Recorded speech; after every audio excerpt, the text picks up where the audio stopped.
Okay, that was the first fail. Good morning, everybody. I'm Tom Gray, and welcome to the 7th BelTech conference. If you're new to BelTech, you're very welcome. And if you're an old hand, it's great to see you back with us. Now, if you're an old hand, you'll know that I usually just recycle my intro with a few necessary changes. Not this time, though. Since we last saw each other, it's been a pretty wild ride. And to quote Amy Mann, everything's different now. When we started planning BelTech 20, it was a totally different world. Sure, the topics of cloud native, machine learning, and connected systems were relevant before COVID, but we couldn't have known how vital they, particularly cloud services, would have been in making lockdown and the COVID response better, more tolerant than it might have been the case even a decade or two ago. And this means that the industry we work in has been more resilient than some, and that brings with it a responsibility to contribute to the efforts to solve and minimize the impact that the pandemic and its cascade of effects has brought to our communities. Moreover, in the current environment, we have a responsibility to ensure that our technology and how it's applied, insofar as possible, contributes to making our economy and society fairer and better for everybody. So hopefully over the next few days, you'll have a chance to learn some new things, take part in some interesting discussions, and to reflect on the place of technology in our current environment. So the agenda we put together in January is largely intact. And with the acceleration of use of cloud and machine learning, it's even more relevant today. I'd like to thank all our presenters for sticking with us and giving their time at this uncertain moment. Once we realized that we weren't likely to be able to get everybody in a conference hall anytime soon, Ashleen Events pulled out all the stops to move BelTech online. So thank you very much for that, Conla and team.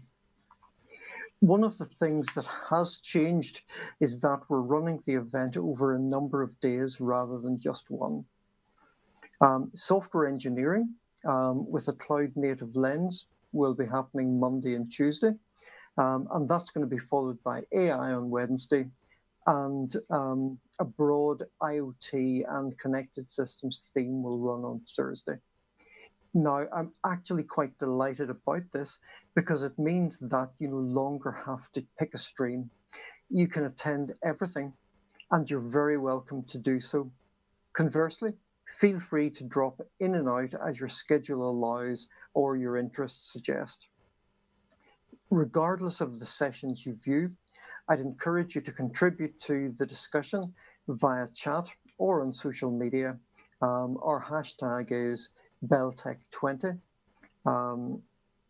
and we'll keep an eye out for the discussions and we'll try and address where we can. Now, before I kick off in earnest, I'd like to thank all the speakers and of course our dedicated chairs who gave significantly of their time in pulling together these tracks. So I'd like to thank Peter Farrell, who looked after software engineering, Austin Tanney and Fiona Brown for AI, and Bill Wilson for IoT and connected environments. So thank you very much all.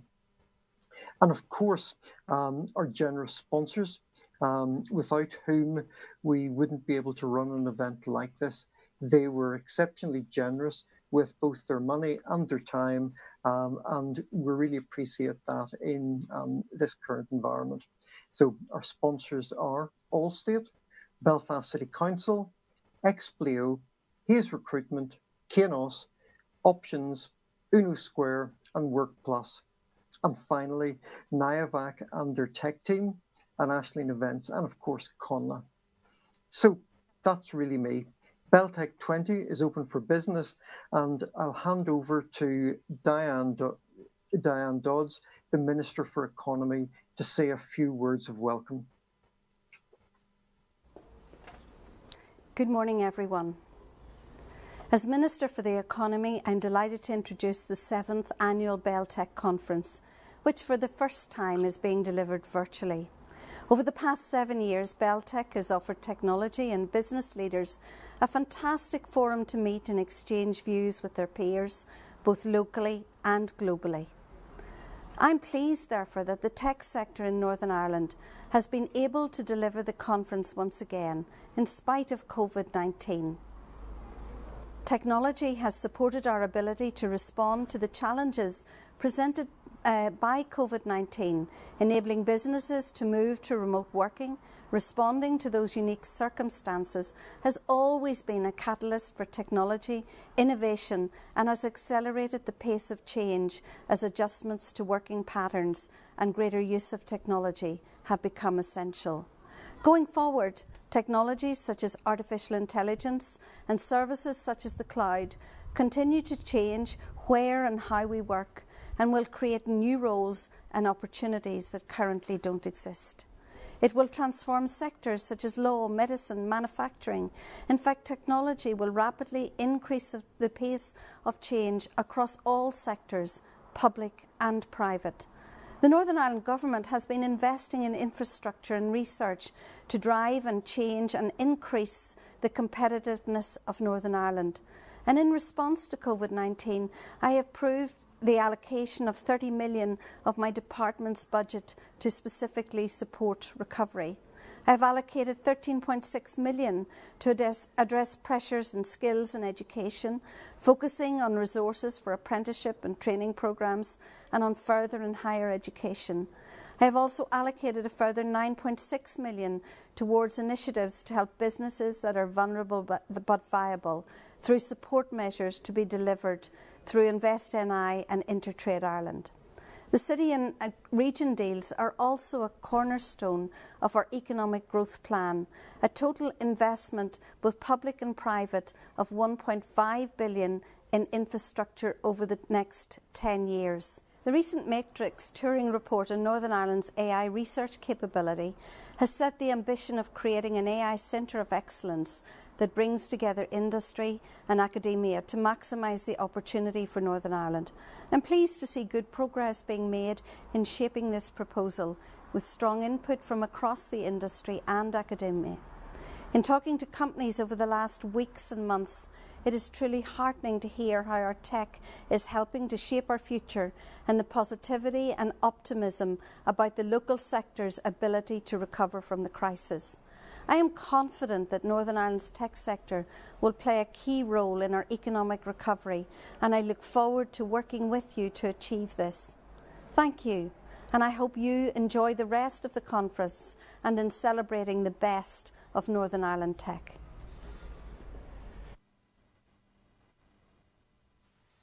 Thank you, Minister. I'm delighted to hear about the commitment to the digital sector and the interventions, particularly around skills and infrastructure. They're most welcome.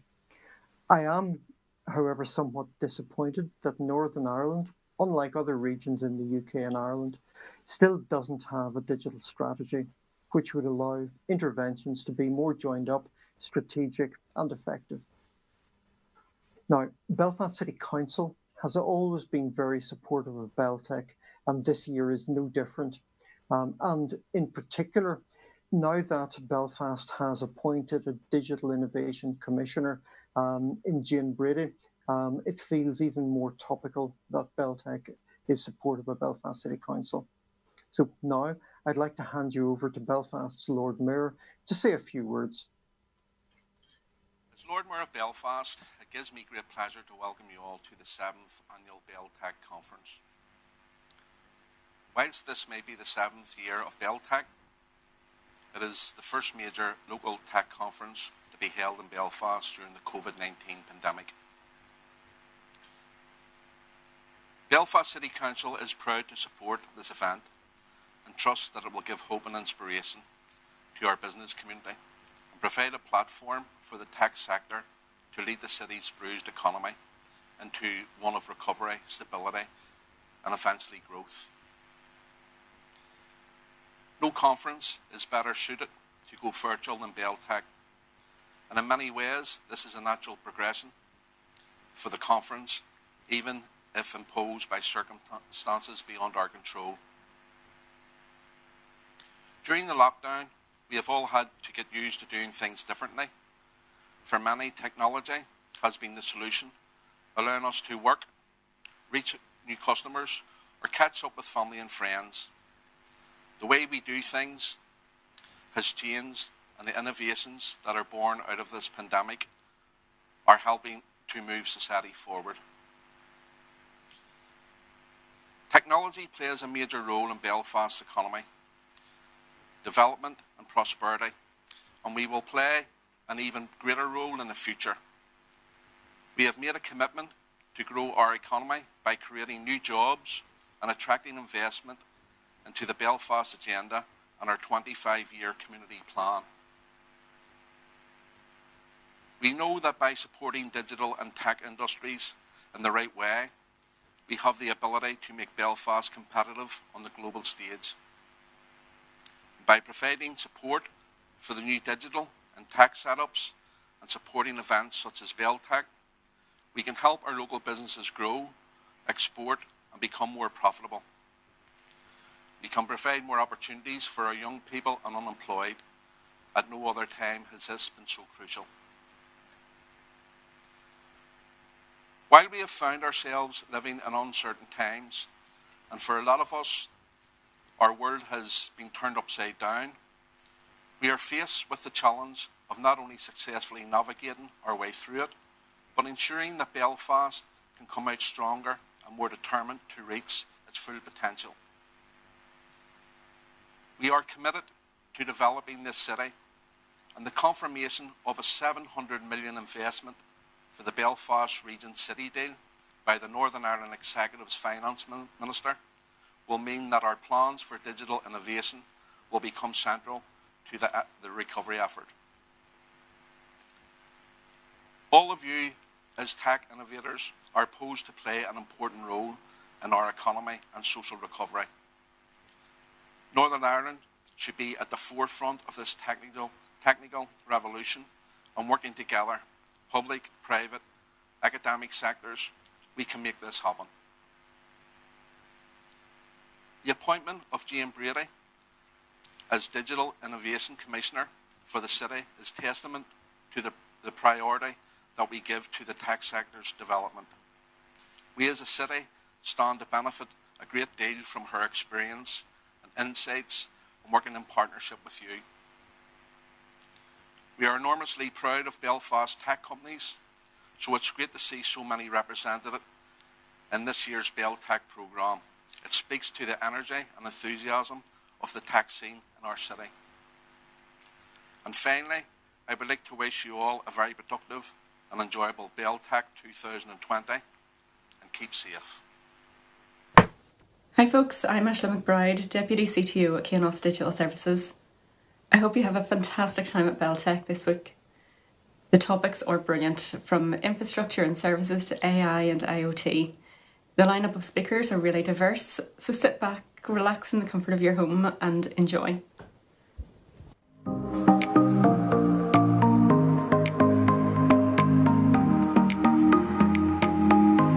Well, the Keynote's data scientists really opened our eyes to machine learning and what the capabilities of it were. So we use machine learning to analyse vast quantities of data the garages are creating to understand what risk they pose to road safety nationally.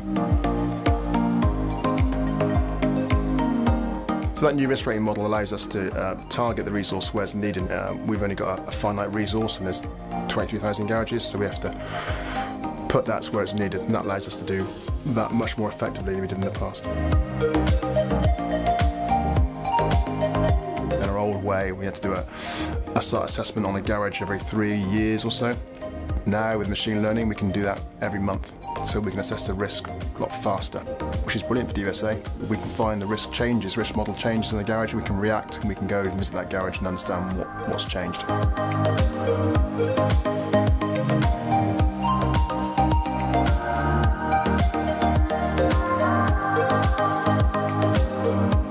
I think working in the data team and the machine learning piece, the highlight for us has been how successful the machine learning's been. It's been an eye-opener for us to actually how rich the data is and how we've been able to target non-compliant garages and actually find garages that we didn't believe were high risk before and stop them from testing.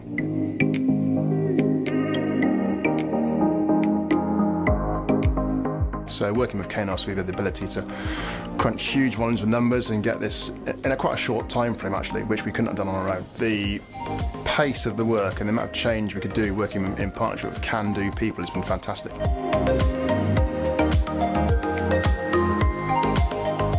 Working with Keynote has really empowered us to make sure we're building the right thing first time for our users.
Hi, I'm Roisin Byrne. I'm IT Director for Hayes Northern Ireland. I'm delighted to say that Hayes are proud sponsor of BelTech 2020 as they host their first ever virtual conference. This 4-day event will be Belfast tech sector's first real introduction to the new era of working as we know it. While this pandemic has forced virtual communication to become our new normal, it is really inspiring to see BelTech face this head on, reflective of the agility of our tech sector. Make sure to tune in this Monday at 10:20 as James Milligan, our very own Technology Director for UK, Ireland and EMEA, discusses how mindset is key for digital change. We're sure his expert advice will help you to better understand how to transition through change through these uncertain times. We know it's going to be a great success, so look forward to seeing you there.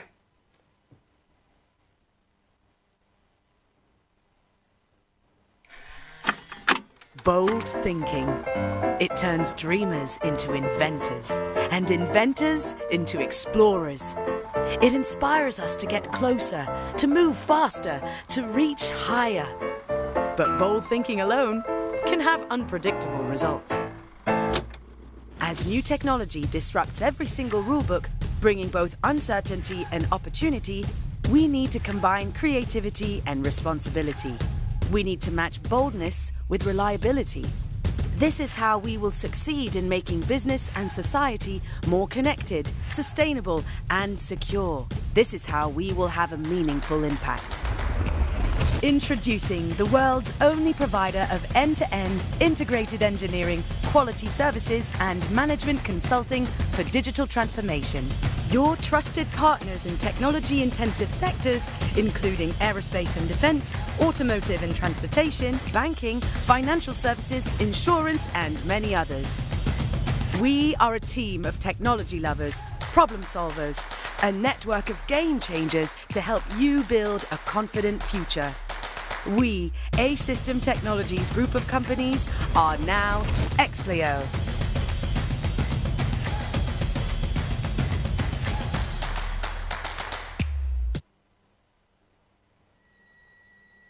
Now that the formalities are out of the way, we can get stuck into the programme. And for our opening keynote, I'm delighted to introduce Neil Crockett. Neil and I have worked together in Digital Catapult, where he was the founding CEO, and on the Matrix ICT report. Prior to that, Neil worked in Cisco, where, amongst other things, he was managing director for the London Olympics 2012 programme of work. Most recently, Neil was the Chief Digital Officer for Rolls-Royce. Neil's going to talk to us about a different way of looking at digital transformation. Over to you, Neil. Good morning, and thank you very much, Tom, for the introduction. I'd also like to add my congratulations to the conference organisers for putting on the show in such difficult times. In the next 20 minutes, I'm going to talk to you about digital transformation, but through the lens of digital enthusiasm. As Tom has said to you, I was lucky enough to run Cisco's London 2012 sponsorship. It is beyond doubt the most enjoyable job I had in my career. And it was Cisco's first ever Olympic sponsorship. For me, the games volunteers were the superstars.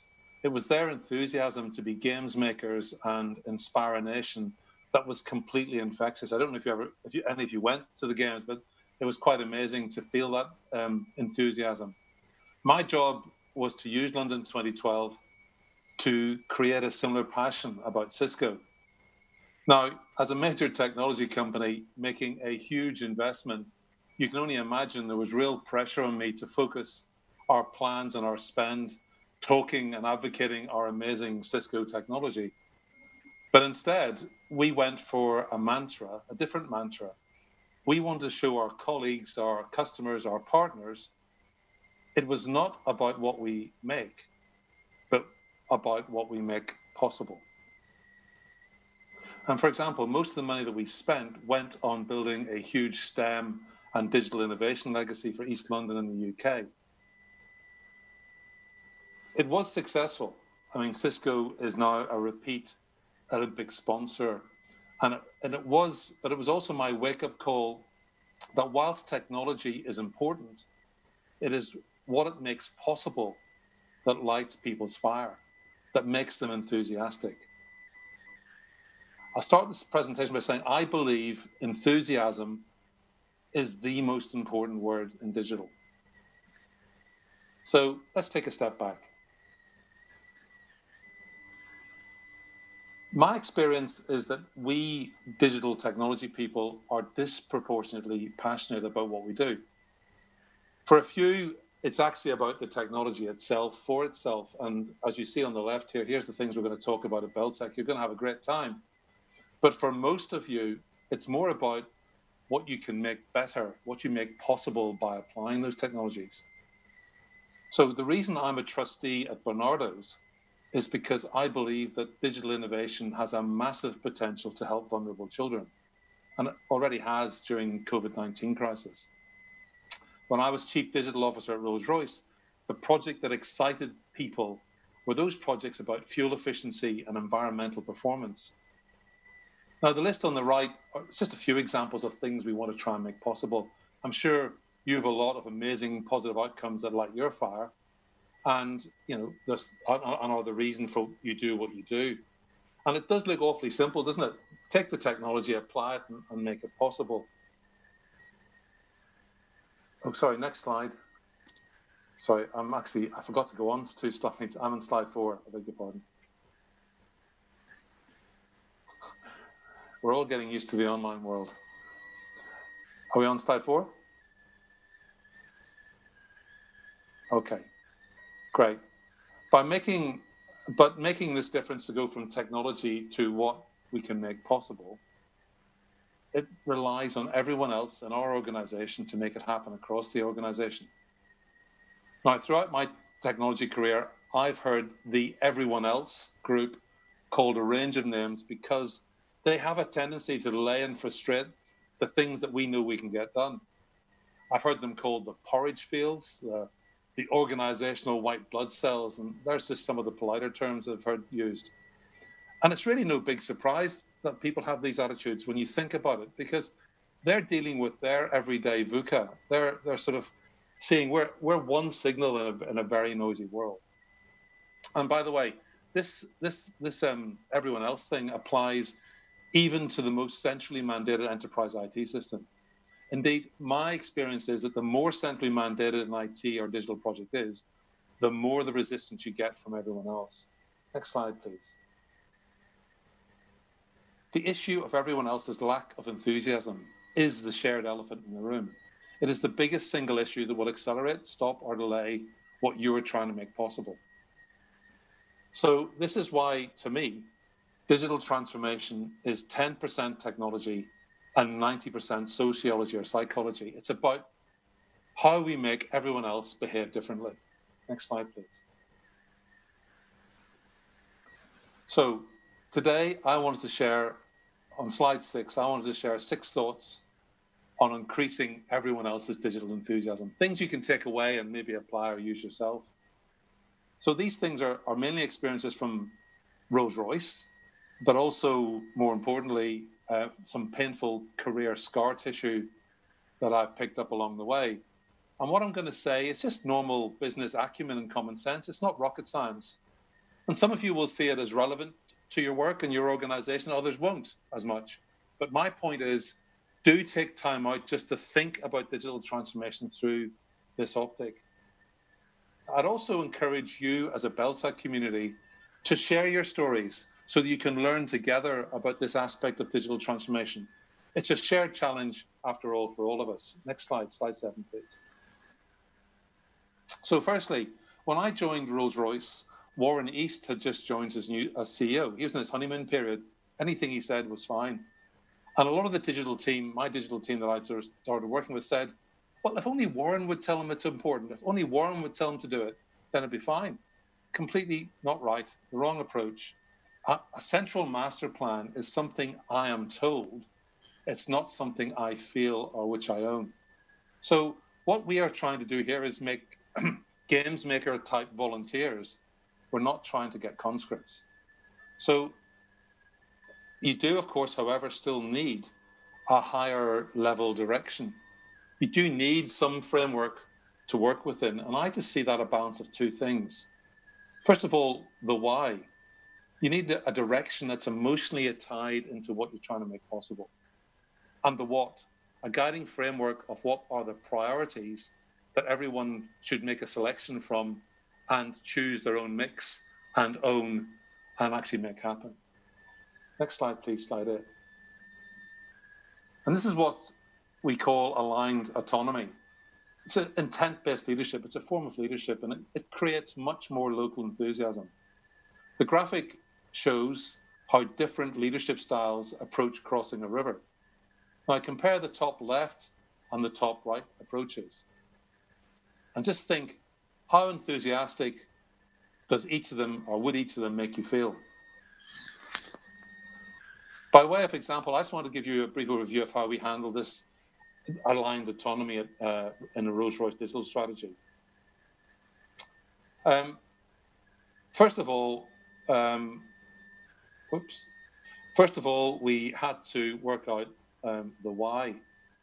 So in our framework, we said, why are we doing this? This is the thing we laid out. And luckily enough, as we had a new CEO, we also had a new corporate mission statement. And the mission statement was Rolls-Royce pioneers the power that matters. And digital was identified as one of the 3 strands for this pioneering. But what we wanted to do was to move from having 600 digital pioneers in a separate digital group to having a digital Rolls-Royce with 50,000 active digital pioneers. A truly organizational transformation was why we wanted to do this. The what was easy. I mean, Rolls-Royce has an amazing track record of working with data. I mean, its predictive analytics are amazing.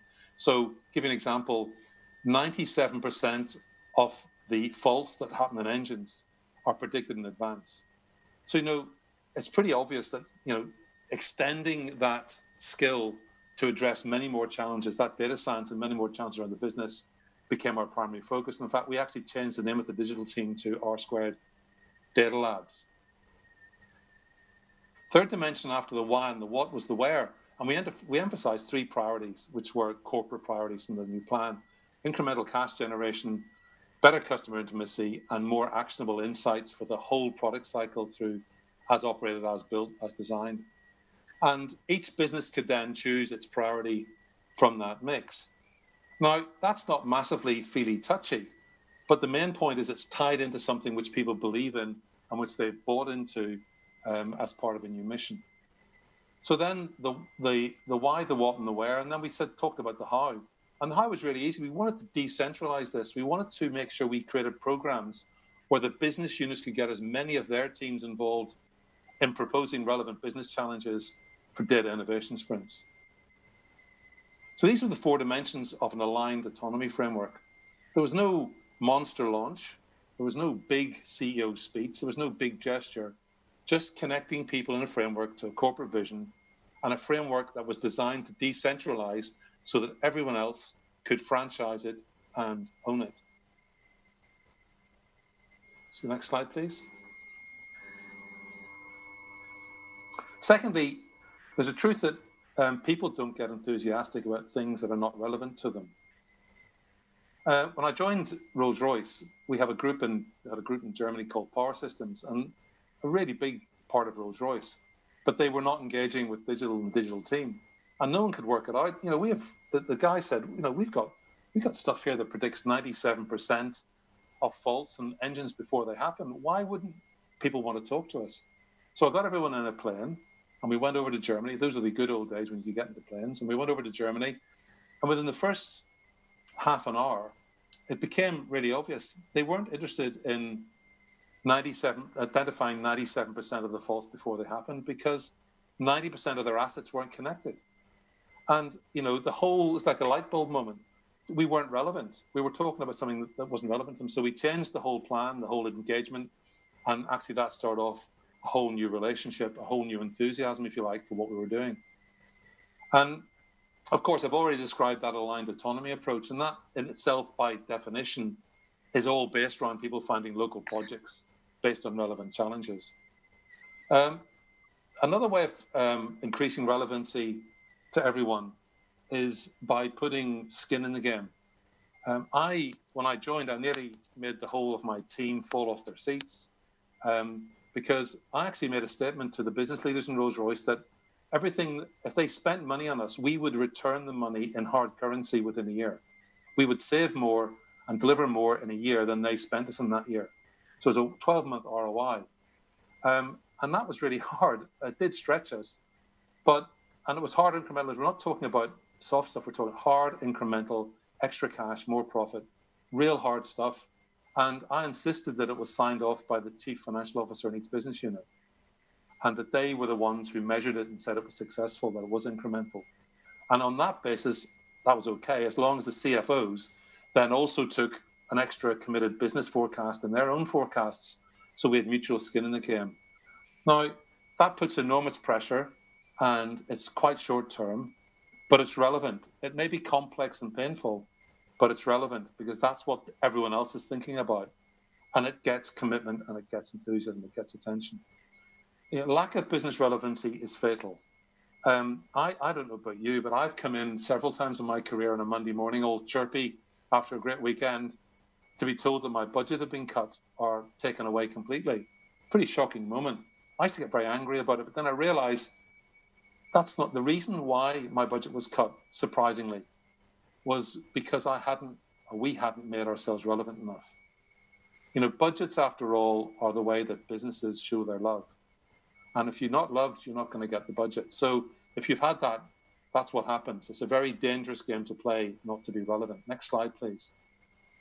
Thirdly, in terms of enthusiasm, my advice is avoid, or at least minimize, having a separate digital team. Move your digital people in with everyone else, deep into the business, as deep as you can. I mean, there's many ways you can do it. If you do that, it keeps you relevant, it keeps you informed, it keeps you sharp, it keeps you protected, as we talked about with budgets. It's easier to build enthusiasm if you're part of the family.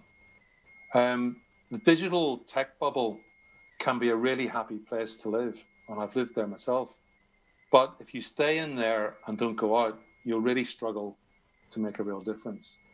So by way of example, when I started at Rolls-Royce, the digital team was 600 people.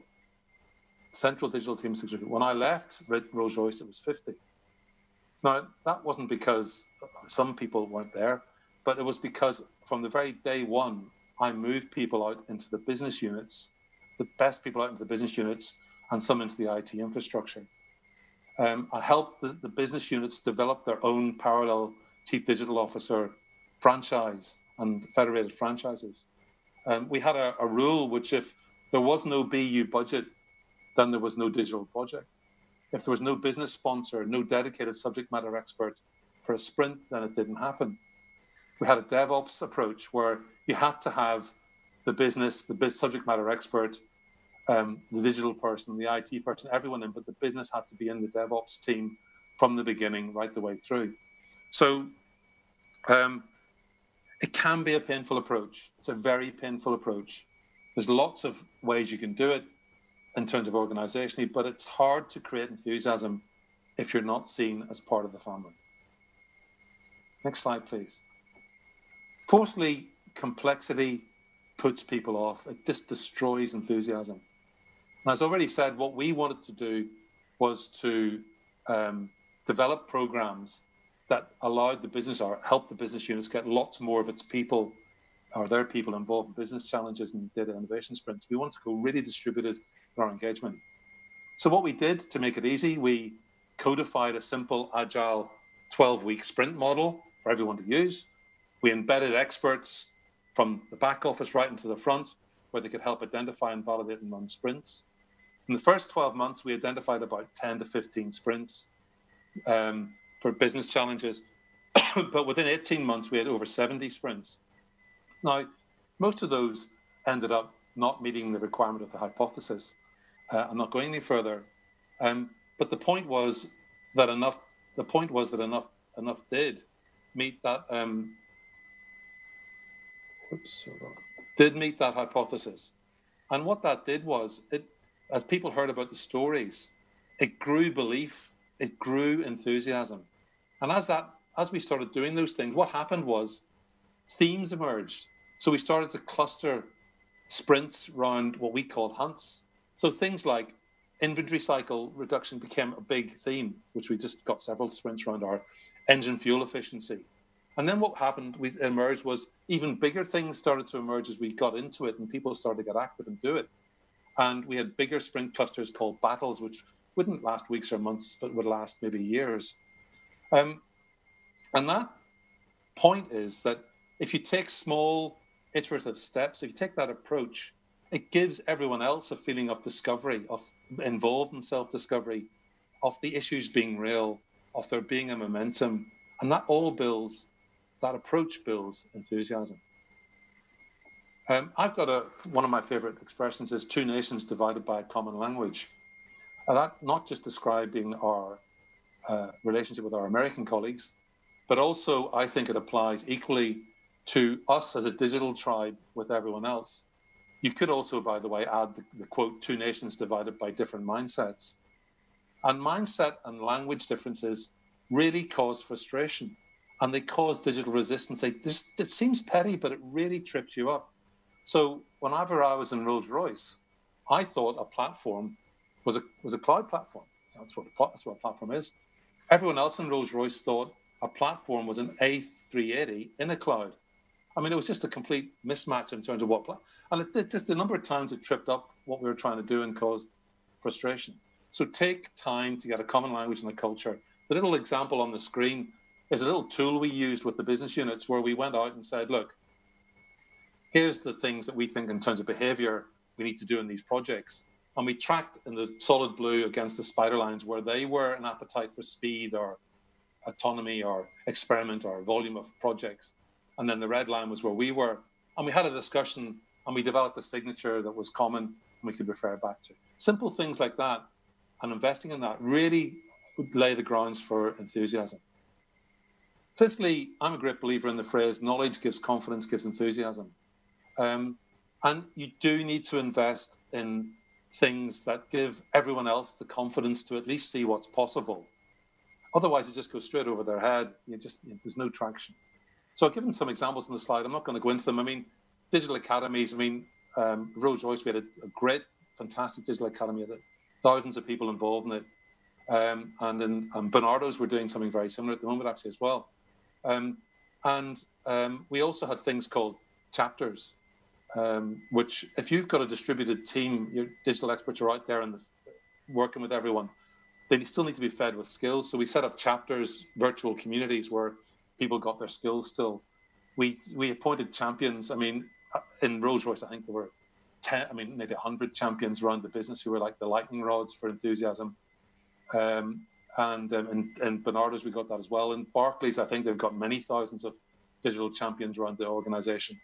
They're important, and that they're combined with the experts you're sending out to embed, then they can all include confidence. But you need to work from the very beginning, not just on the technologies, but also on the mindsets, the culture, the agile thinking, the way that digital projects require you to think. Next slide, please, slide 14. Finally, I would say communicate. Don't bullshit. I mean, you don't have to be fluffy, but also don't wait until the very end for a polished outcome. Tell your stories early. Get the peers in the peer group to tell the stories. One thing I learned was that I got very frustrated in Rolls-Royce because everything about digital was like 3 clicks below the sort of internal website, because it wasn't prioritized at the beginning. So I got fed up with that. So what we did is we started to put things out in external social media, just putting on YouTube all the things we were doing. And what we discovered was, amazingly, that whilst we got 200 people watching something internal comms sent out, we got maybe 2,000 or 3,000 people inside Rolls-Royce watching stuff we sent out in external social media. So external social media is a big thing. So think laterally, that's the point. Next slide, please. So there are some indicators that you can spot if you're starting to get this enthusiasm. I thought I'd just share some things with you. And these are things that you might not see initially as good things, but they are good things through the optic and the lens of creating digital enthusiasm. So if you start seeing people developing skunkworks in terms of digital skunkworks, embrace it, welcome it, go and support them. Don't try and close them down. If you see competing digital teams popping up in the business units, go and work with them, help them, embrace them. Don't look at it through the hygiene lens where that's a bit messy and they should be doing what the corporate line is. Don't destroy enthusiasm, encourage it. If startups start to appear, go and help them, go and bring them in, make sure they have help. If you start seeing external social media posts, don't go to comms and say, close it down. Go and work with them and see if you can make it better. And you start to see things, if the business takes on hard targets, or if you find that your budgets aren't cut during a budget cut, that they aren't cut so much, then you'll know. These are the indicators. Lay the indicators out like you do for everything else to try and spot digital enthusiasm. Next slide, please. So in summary, these are 6 things that I've outlined, which I think can help. Aligned autonomy leadership, staying relevant, bursting your digital bubble, making it easy, communicating, and building their confidence. And remember, it's not about what you make, it's about what you make possible. Next slide, please. Just to finally say, Bill Gates is one of the great technologists of our age, certainly at my age. A lot of you are probably a lot younger. But this is what he said: what I do best is share my enthusiasm. And I would encourage you to take the time to think about maybe the things I've said, but also think about the things that you reflect on yourself in terms of work as well.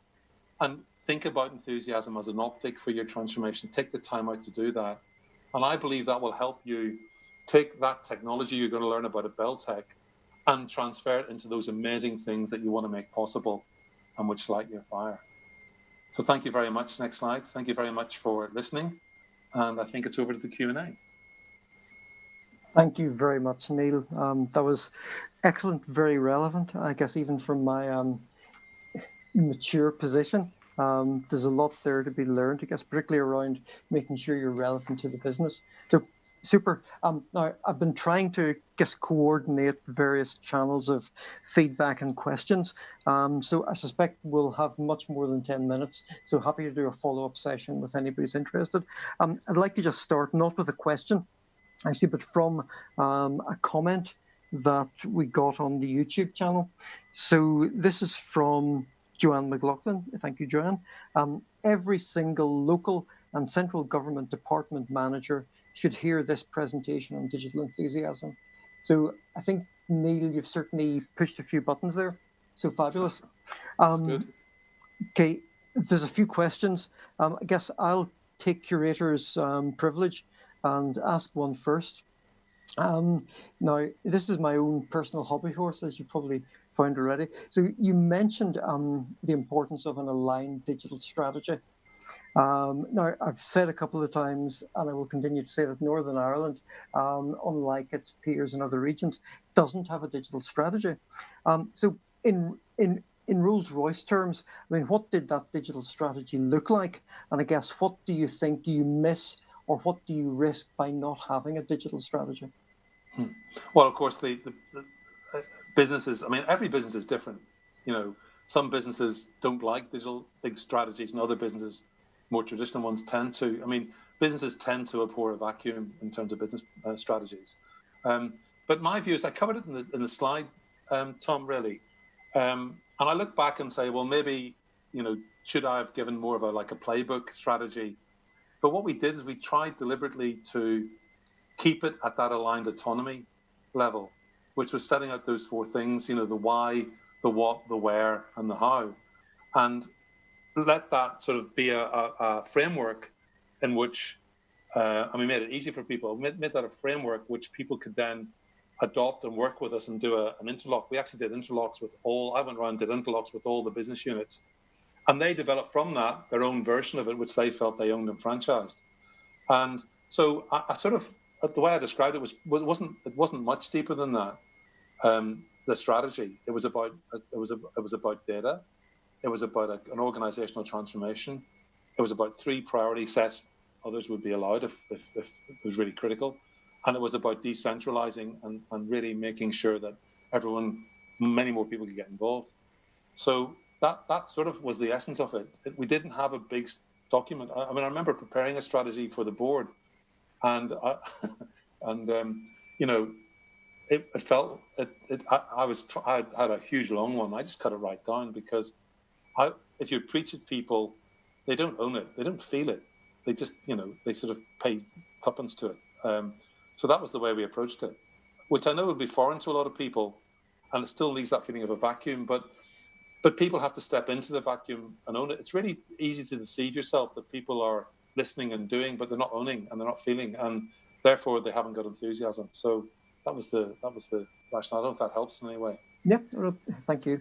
Okay, so Neil, you've talked a lot about letting business take control and digital being judged using short-term business metrics. Is there a risk that that's going to lead to a conservative digital approach? It's something which I'm rolled over in my mind again and again. Yeah. Look, the first thing is, I think it's much more important to be impactful than radical. I mean, I'd like to be both, but of the two, I'd rather be impactful than radical and relevant. And it also depends a lot about your organization, as I said before. Like if I'm sitting in Cisco, if I'm not radical, I'm seen as, you know, you have to be radical. There's so many voices being radical. If you're not radical, you don't out-radical the radicals, then you're going to struggle. So that's that's one type of organization. But then most organizations aren't like that. Most organizations are more traditional. They are culturally attuned to being cautious, to being maybe even self-sufficient, to being sort of, you know, wary. Engineering and manufacturing, and Rolls-Royce was certainly, and Joanne mentioned local government. I think that's also an environment where that's true. So I think you've got to be very careful. If you go in totally culturally foreign and misaligned, you're going to scare the bejeebers out of everyone, and you're not going to get much enthusiasm. You're going to alienate people.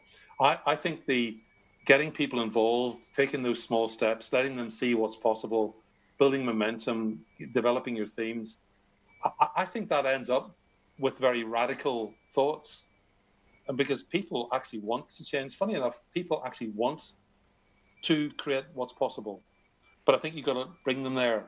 You've got to coach them there. So some of the stuff we end up in, and I know they're doing in Rolls-Royce now, from the work we're doing, is pretty radical. I mean, applying AI algorithms to, engine life problems, is really quite difficult stuff to do.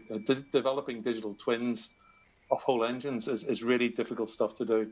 So, I think you can become radical. You don't have to start with a radical plan. You bring people to the point where they want and become radical themselves.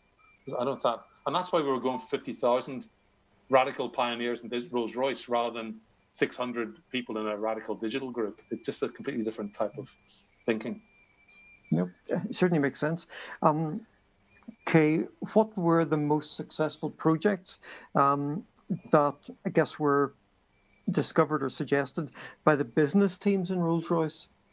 Well, as I said, a lot of them weren't successful, and that's fine. Well, no, that's fine. I mean, the old mantra of I never lose, I either win or learn is fine. That's a good mantra. And as long as you're thoughtful and in the way you're taking risk and you're learning as you go.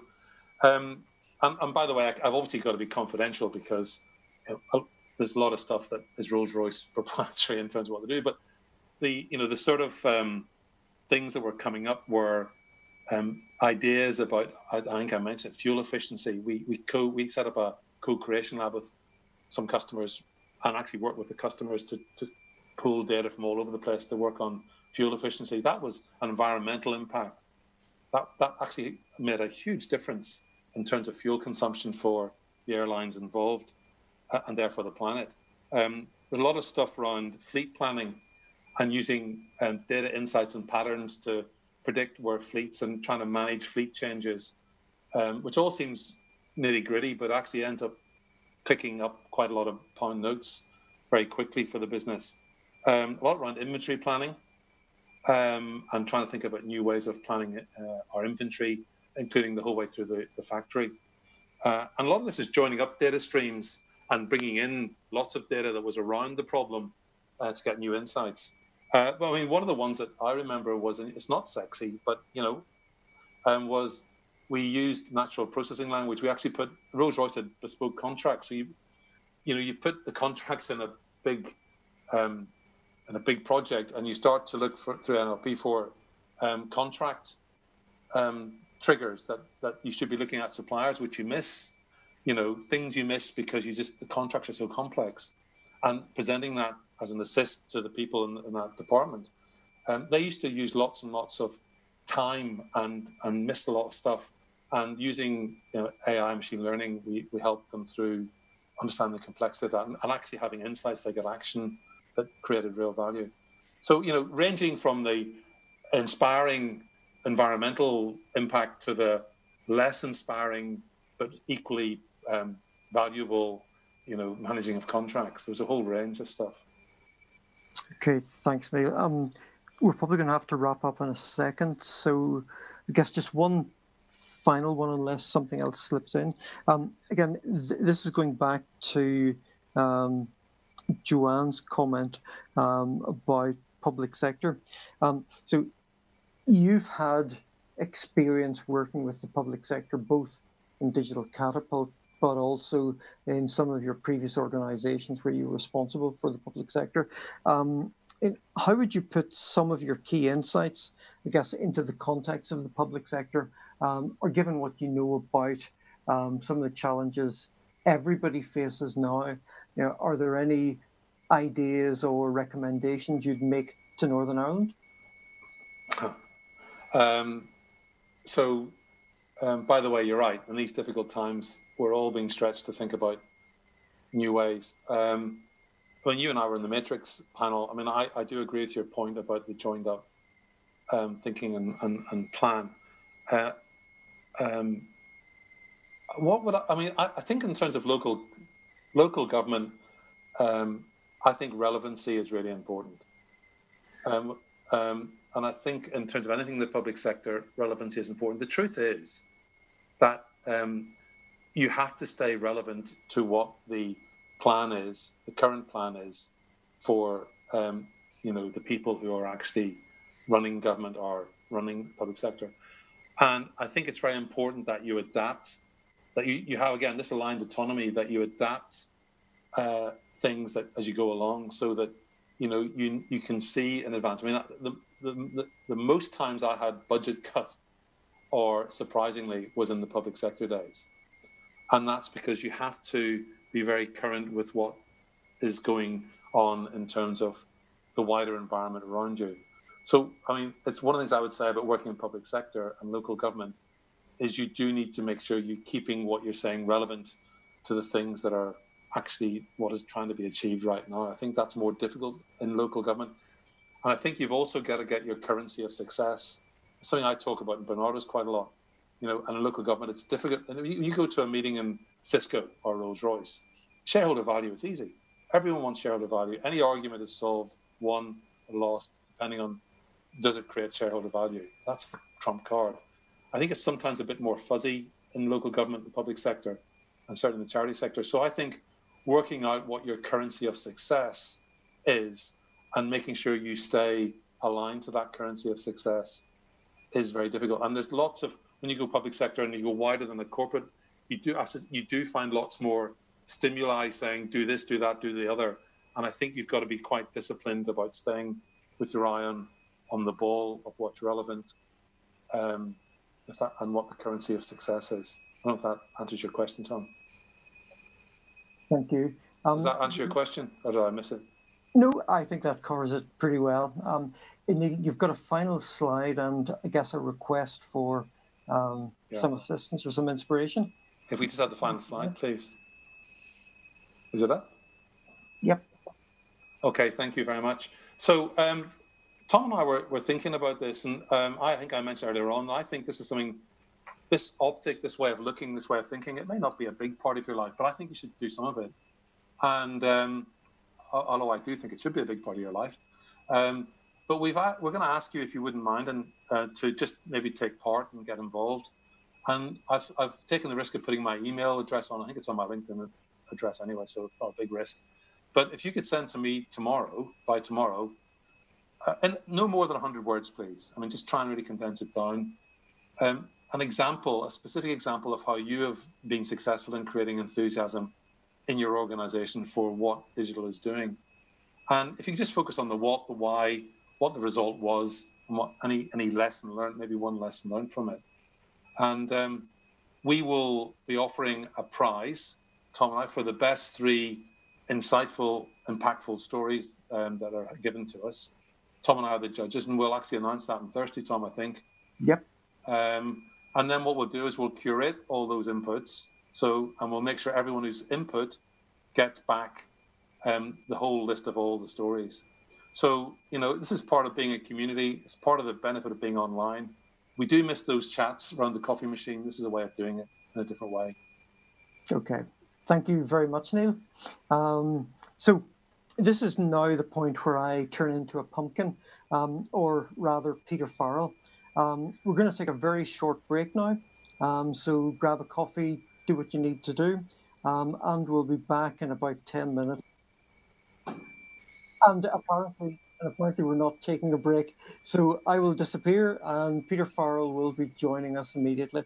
Okay, thank you very much. Speak to you towards the end of the day. James Milligan is being shouted at me. Yes, I obviously forgot something. So apologies, James. We're going to have a talk by James Milligan from Hayes, our recruitment partner. Yeah. Good morning, everybody. Like everybody else, I am at home today. I have 3 small children. They are downstairs with my wife, so hopefully we won't get any interruptions from my 7-year-old, 6-year-old and 2-year-old, but apologies in advance if we do. If we could go to my slide there, please, that would be great.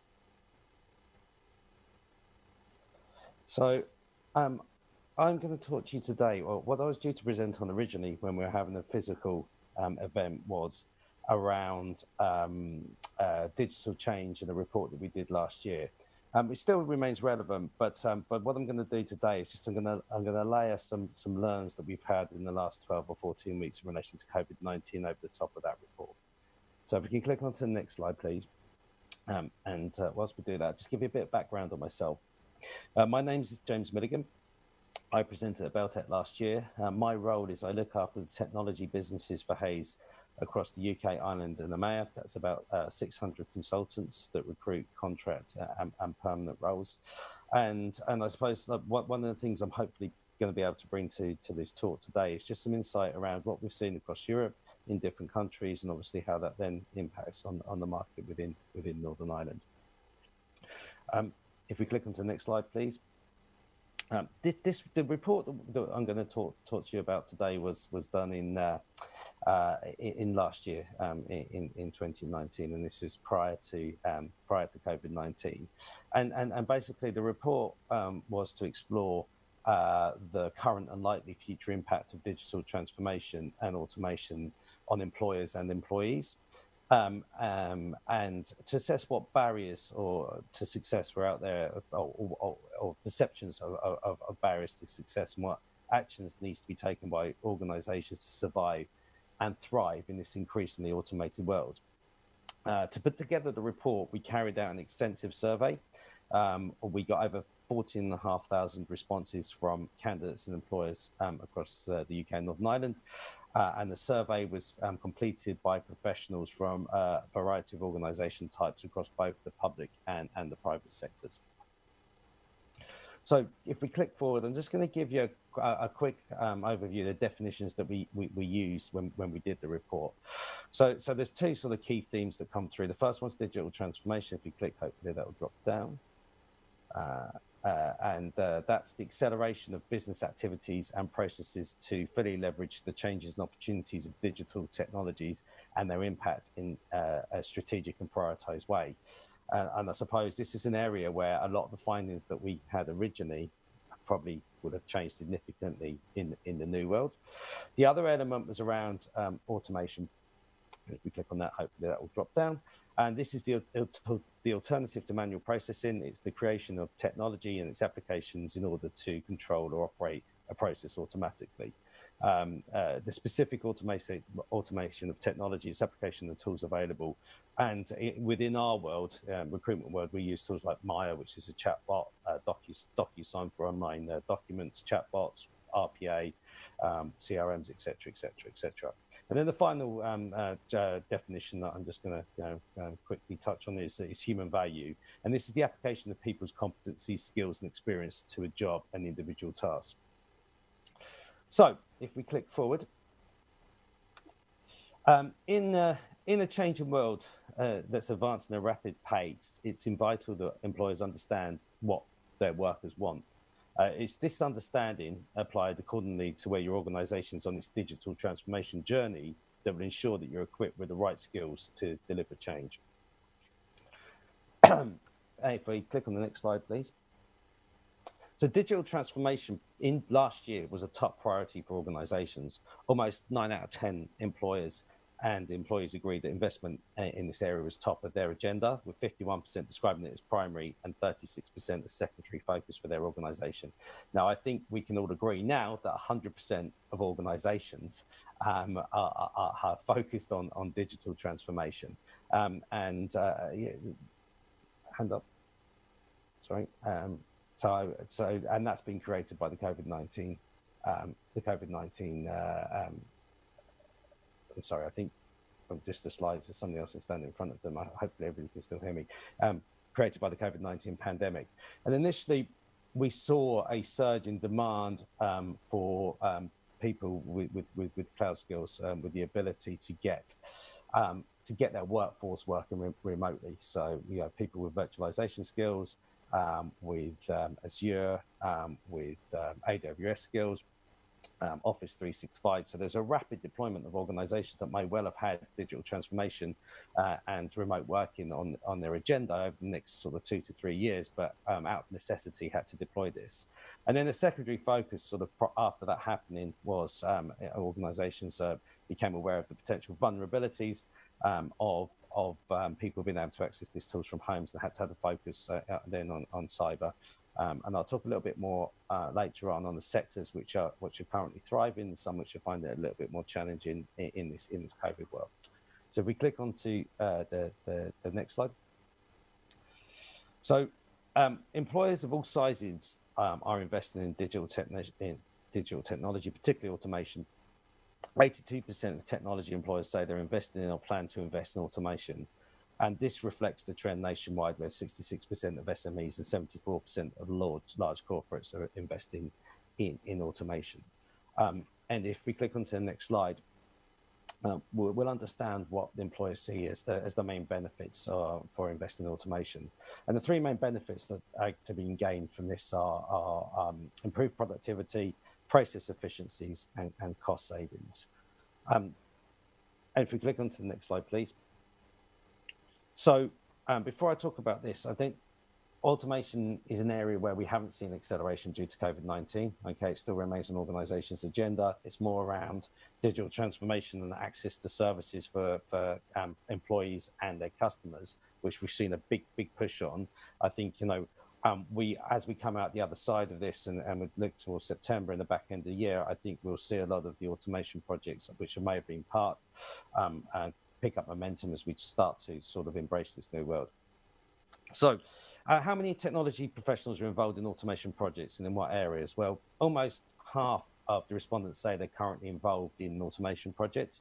Of these, the respondents primarily deliver and customize technology integrations and are most likely to be delivering automation projects, either for their own organization, for external clients, for within the accountancy, finance sector, financial services, or HR recruitment and training. Similarly, the respondents who primarily build bespoke software technology solutions are most likely to be delivering automation projects for accountancy and finance, financial services, and engineering and manufacturing. If we click onto the next slide, and I think this probably looks at some of the points that were made in the previous presentation. Positivity around digital transformation and automation in the workplace doesn't necessarily mean that organizations are ready for change. Unsurprisingly, technology professionals and people working in technology functions feel as though automation and digital transformation should be embraced in the workplace. So if we go into the next slide, please. Almost a third of technology respondents say that their organization is not suitably well equipped to deal with change. Now, this was taken pre-COVID-19, and it would be very interesting to see, with what's happened in the course of the last 3 or 4 months, how respondents would feel now, given the necessity of change, the accelerated change that has had to happen as a result of COVID-19. And it will be very interesting when we go back out to market to sort of take a barometer to say, okay, well, how do you now feel about your organization's capacity to do that? If we click into the next slide, please. And this hasn't been helped by the fact that 70% of employees across the UK and Northern Ireland, across all professions, rate their understanding and their ability to use the latest digital technology in the workplace and at home as just average, with only a quarter consider themselves to be experts. Now, just an example of this is, for the last 12 months, I've been trying to push Microsoft Teams within my organization as a platform for collaboration. My role is international. It's across the UK, Ireland, and 13 European countries. I've really struggled with adoption of use of Microsoft Teams. Now that the COVID-19 obviously impacted us, and leadership from C-level all the way down has adopted Microsoft Teams, the whole organization is operating across Teams. So I'm not sure whether our mindsets will ever be the same again when it comes to change, because obviously out of necessity, we've had to be able to accelerate change or embrace change in a way that we've never had to before. And I think that fundamentally is probably going to have an impact on the way that we work forever. If we click on the next slide, please. If we then look at challenges around automation, the main challenge that employers expect to encounter is the lack of skills within their current workforce, which was cited by 58% of employers, and the lack of engagement and support from current staff, also considered a major barrier to implementation of automation for employers. So let's have a look at how automation is impacting on jobs, and this is relevant to people in the audience, I suppose, who are either in technical roles or in roles that are going to be disrupted by technology. We can click onto the next slide, please, and onto the following one, please. So administration analytical tasks are seeing the biggest impact due to the introduction of automation. 45% of tech employers say that their administration tasks have changed, and nearly a third say that they've reduced. Conversely, almost half say analytical tasks have changed due to automation, and 22% say tasks have increased. If we click onto the next slide, please. Amongst all this change, employers must also combat skill shortages. It's not just a lack of technical skills which are impacting employers. So if we could just click onto 2 more slides, please. Yep. And 1 more after that, please. So 40% of technology employers don't believe they have the right expertise in place to exploit automation to the full. Skills shortages are endemic in this area, although those operating in the private sector appear to be in a better position than those within the public sector, with just under 2/3 indicating they have access to all or at least some of the skills they need, with only just over half within the public sector saying the same. So if we go into the next slide, please. As for the areas which skills gaps are most pronounced, while 42% of technology employers say they're just short of the technical skills, the same numbers say that they are short of soft and technical skills. So if we click onto the next one, please. So if we're drilling down into specific technical skills, employers say that short supply within their existing teams. 73% say project management, software development, change management, analytics, data science, program management. Now, given where we are and the impact of the pandemic and the likely impact that's going to have on people who are working in legacy skills, this is a really good opportunity if you are a candidate who's working for somebody and you're looking at the skill set and going, is this still relevant in the changing world, to take the opportunity to look at potentially reskilling, so that when we come out the other side that you have the relevant skills. So for example, if you're working in structured project management, have you looked at agile methodologies? If you're working in sort of traditional infrastructure, how well equipped are you to work in, on cloud platforms? So there is an opportunity here. If we click on one further slide. And then looking at soft skills, 70% of technology employers say communication, interpersonal skills are the shortest supply within their teams. So I think, what this is saying is, it's all well and good having the technical skills, but in the modern world, everybody needs to be able to communicate with each other and collaborate, understand the business requirements and translate them into technical requirements. And I think, organizations identify that whilst they might have the technical skill sets, in some instances, they're not complemented by the soft skill sets. So if we just click onto the next slide, please. So whilst we talk about sort of a positive mindset being required to deal with change, organizations haven't necessarily started sharing with candidates what the new skill requirements are in line with the journey the organization needs to go on. So despite widespread skill shortages and supply and demand dynamics being very challenging in a lot of the technology sector, 70% of employers say that they have not made, or nor do they plan to make any changes to the recruitment strategy as they look at developing the skills that are required for automation. And if we click onto the next slide, please. So 60% of technology professionals said they'd be attracted to an organization which invests in digital transformation. And I think there's an opportunity here, particularly for traditional organizations, to start telling the story about the challenges that they have and why they need the skills or the people to overcome those challenges and embrace those, rather than shy away from them and be embarrassed potentially by the legacy platforms that they have. And I think when you're speaking to technology candidates, that's something they find really interesting as a key challenge, particularly within public sector, which sometimes struggle to compete on salaries. But I think a strong purpose is very, very important. So if we click into the next slide, please. So as it stands, less than half the employers promote their organization's investment in digital transformation during that recruitment process. If we go into the next slide. And when in general, when it comes to successfully adopting automation in the workplace, an open culture is seen as being key. Now, if we go back to when we did the survey in I'm going to finish up here, I'm just going to talk a little bit now.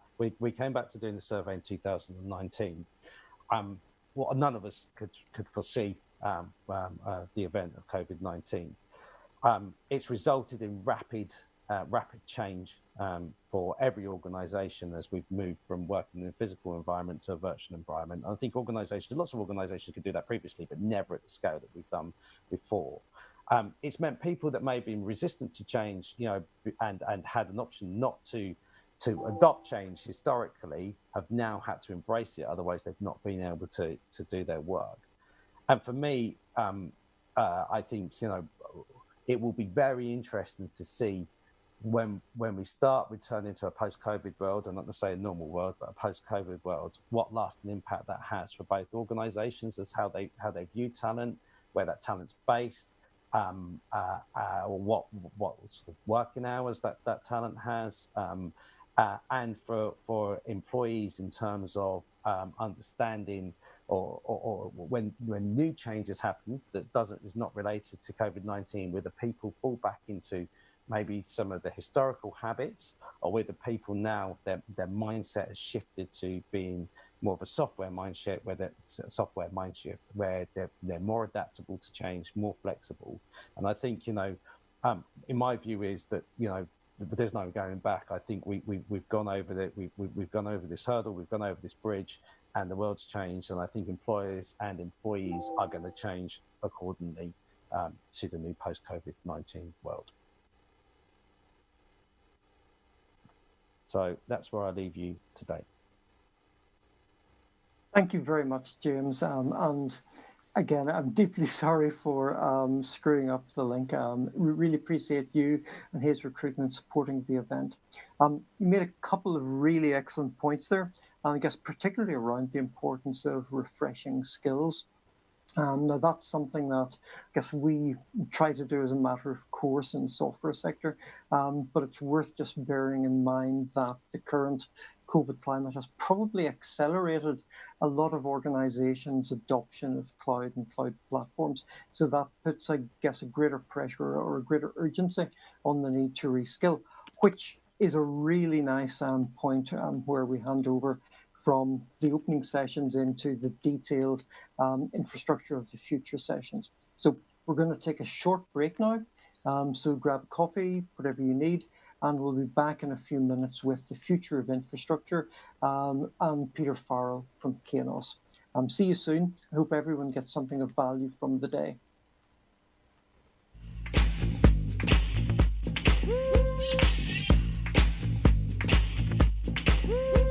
With potentially £1 billion of co-investment, we're focused on making the Belfast region a global investment destination by creating outstanding innovation and research facilities. In an unprecedented collaboration, our two universities are working together with our business partners to plan major new innovation and research investment into data analytics and artificial intelligence, creative industries, life and health sciences, and advanced manufacturing. We'll also be sharing our world-class expertise in digital and data analytics with businesses through regional innovation centres. These will build business capacity and encourage people of all ages and backgrounds to fully engage in the knowledge economy. And we're investing in smart districts, technology test beds, and in next-generation digital connectivity for businesses across the region. Hello, my name is Seamus Fishley, VP of R&D at Bazaar House in Belfast. Next week I have the pleasure of joining you at BelTech 2020, where BelTech goes virtual for the first time due to our current circumstances. It's a great example of where the NI tech sector comes together to celebrate success and look to the future. Please join me as we talk about how leadership and leaders can affect change in your organisation. See you then. Hi, I'm Mary McKenna. I'm a technology entrepreneur. I love the Northern Ireland tech space because there's bags of talent, it's really friendly, it's easy to connect with people, and Northern Ireland is a fantastic place to live. My name is Rob Grundy. I'm chair of Matrix, Northern Ireland's Science and Technology Expert Panel.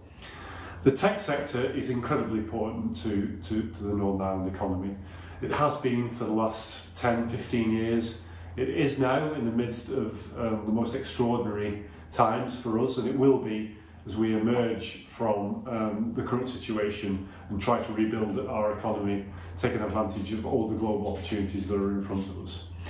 The reason the tech sector is so important is because it spans numerous different sectors and cuts across a whole range of different activities as a key facilitator, from manufacturing through to financial services, into life and health sciences, tourism, hospitality.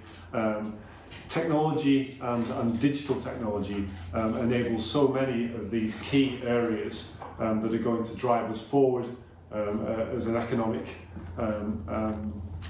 sustainable country, providing jobs, an opportunity for young people.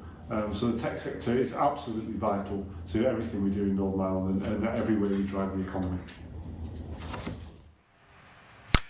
Okay, good morning everyone. You're very welcome to this session of BelTech. My name is Peter Farrell and I am the curator for the software engineering track, which is running today and tomorrow. Today we'll be talking about the future of infrastructure, and we've got 5 great speakers to talk to us about that today, following with a panel session. Please don't be shy on social media channels. There's plenty of room to get involved on YouTube and on Twitter with our hashtag BelTech 2020. So, the future of infrastructure is a really snappy title, but what exactly does it mean? Well, consider this. 10 years ago, it was pretty common that companies would deploy their software onto servers that they hosted themselves on-premise. And this was an expensive practice because you had to give up costly office space to rooms full of servers that only a limited number of authorized personnel had access to. And the practice was doubly expensive when you consider that any good disaster recovery strategy necessitates that you duplicate the exact same arrangements at another physical location. In the years that followed, companies turned to the cloud for cost-effective solutions, and we began to deploy to servers in the cloud, virtual machines, because they brought so many advantages. They were game-changing. For one, they were much cheaper to do. There was no upfront cost for hardware because it was all pay-as-you-go. You didn't have to have expensive office space for machines anymore. You got all that back. Cloud providers even baked in secondary locations into their offerings. And on top of that, the active physical maintenance disappeared altogether. You didn't have to worry about mechanical disk failures or adequate storage of backup disks and things like that. That was all a thing of the past. Now, as good as virtual machines are, they do have their limits. For one, maintenance does not disappear. Consider a software vendor who release security patches. It's the job of your platform engineers to patch and update every affected machine on your virtual estate, which means downtime, which is a loss of revenue, or overtime for engineers, which is a loss of revenue as well. There's also the dreaded spectacle of end of life, which is whenever the operating system that your servers run is no longer supported by the vendor. So think about old versions of Windows Server, for example. At this point, you are forced to upgrade your entire estate. And more often than not, you usually end up upgrading your hardware as well so you can run the updated software. And that comes at huge operational risk. And you don't get any functional benefit for doing that. It's really just to remain compliant. And this can happen roughly around the 10-year mark, even less depending upon the maturity of the operating system when you first fire up your VMs and whatever operating system you're going to move to. Today, we look past virtual machines. We're looking at modern alternatives for the infrastructure of the future. We're going to talk about Kubernetes, PaaS, and serverless architectures, all of which promise us minimal to zero ongoing maintenance, so we can focus on the value of the software we are writing. They also operate at significantly lower cost than your virtual machine infrastructure, and they have massive benefits for scale when dealing with increased traffic. If you have growth ambitions, if you are in a position whereby you are due a hardware migration and you have growth ambitions, there is something for you here today. Because if there's not something here for you today, you have to ask yourself, is there something here for our competition? So it is something you should be able to take something away from today. So we have a number of speakers covering each of these 3 topics. Our first speaker is Melanie Queen, who is is a program manager in SQL engineering teams at Microsoft, and she's going to talk to us about Kubernetes. Kubernetes for a long time eluded me, and then I saw one of Melanie's talks and it made sense. So I'm delighted that she has given us a talk here today. She isn't actually on the slides herself, but she will be present for the Q&A session. So any questions, please feel free to get engaged with us on Twitter or on YouTube. So thank you very much, and I think we're going to kick into Melanie's slides.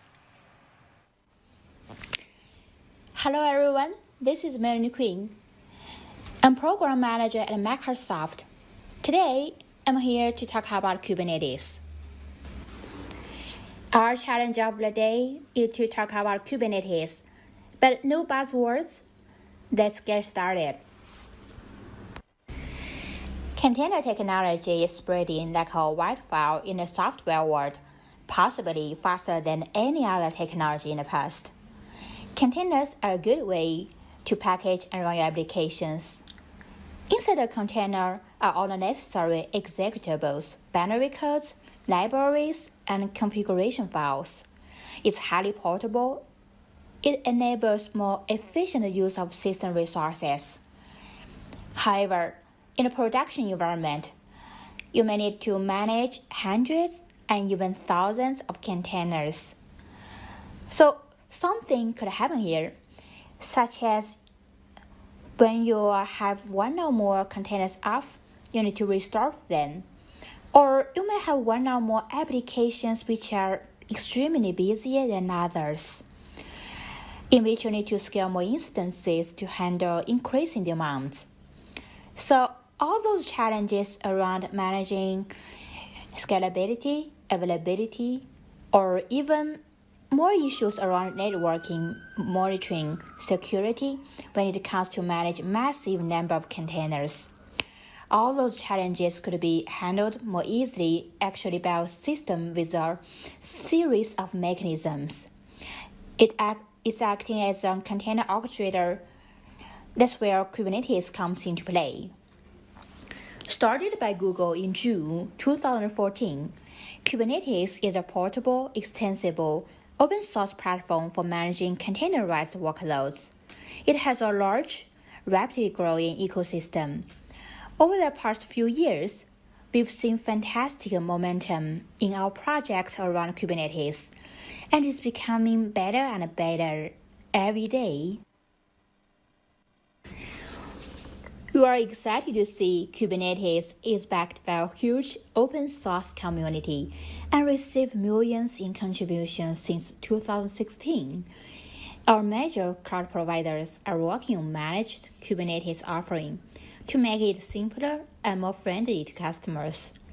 And it's been used by numerous customers across industries. So, what is Kubernetes? And how does Kubernetes work? In a nutshell, Kubernetes is a portable, extensible, open source container orchestrator.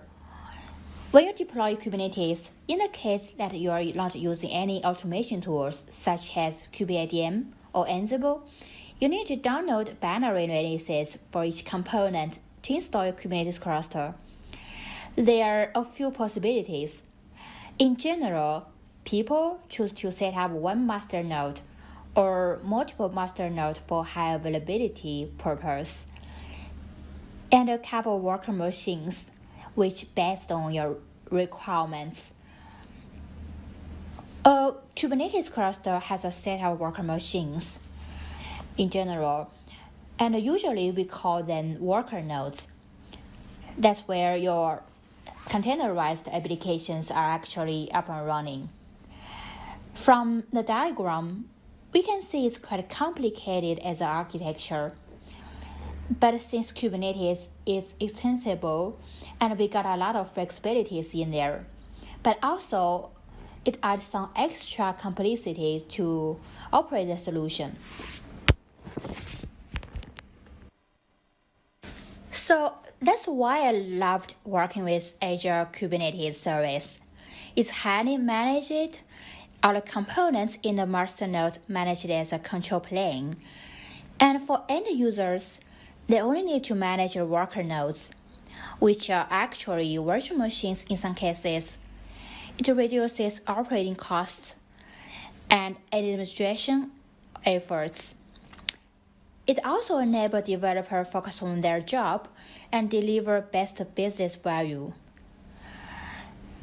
The second generation of Azure Kubernetes cluster are based on Azure VMSs, virtual machine scale sets.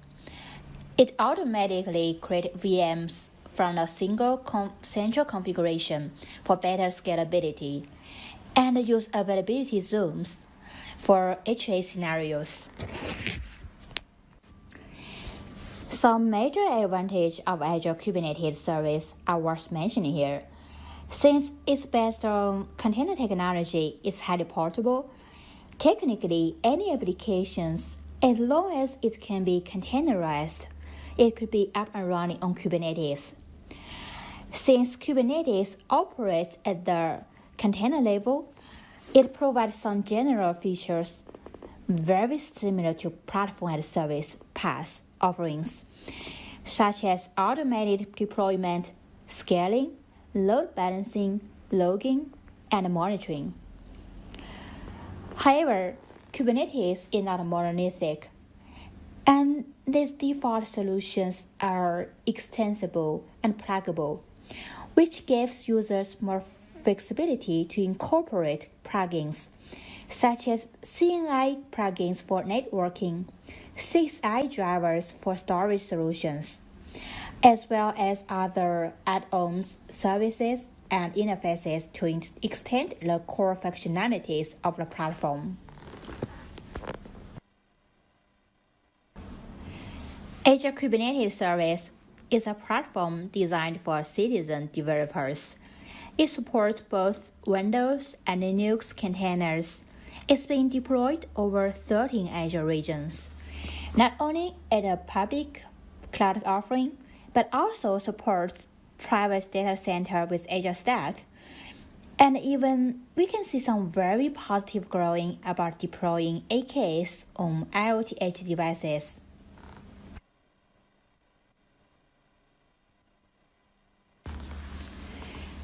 AKS has been trusted by customers, ISVs, and partners over the world to help growing their business with Microsoft.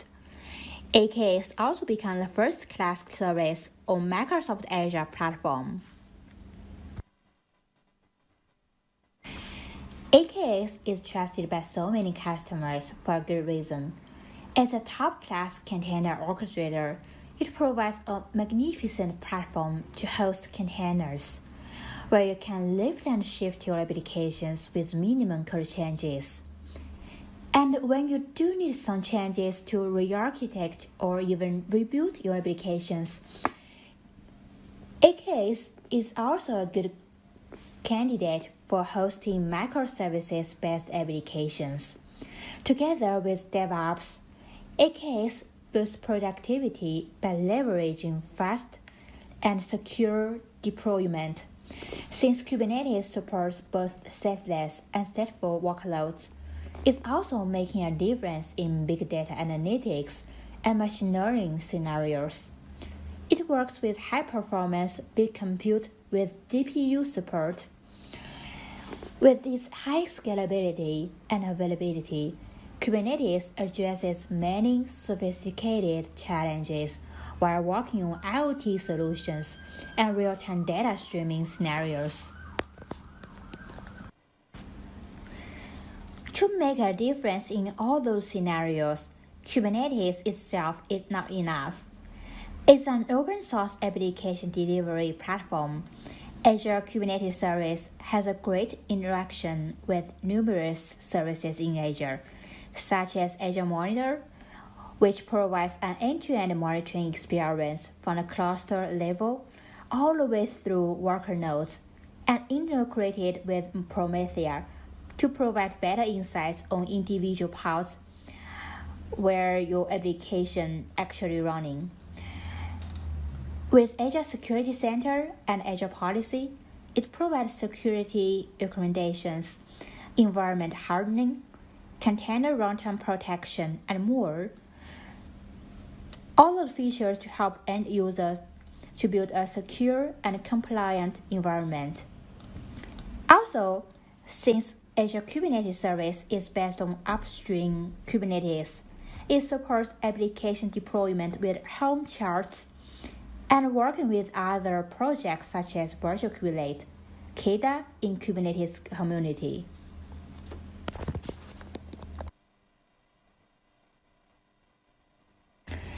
To provide a better developer experience, Microsoft Azure provides end-to-end automation throughout development lifecycle with Azure DevOps and GitHub Actions.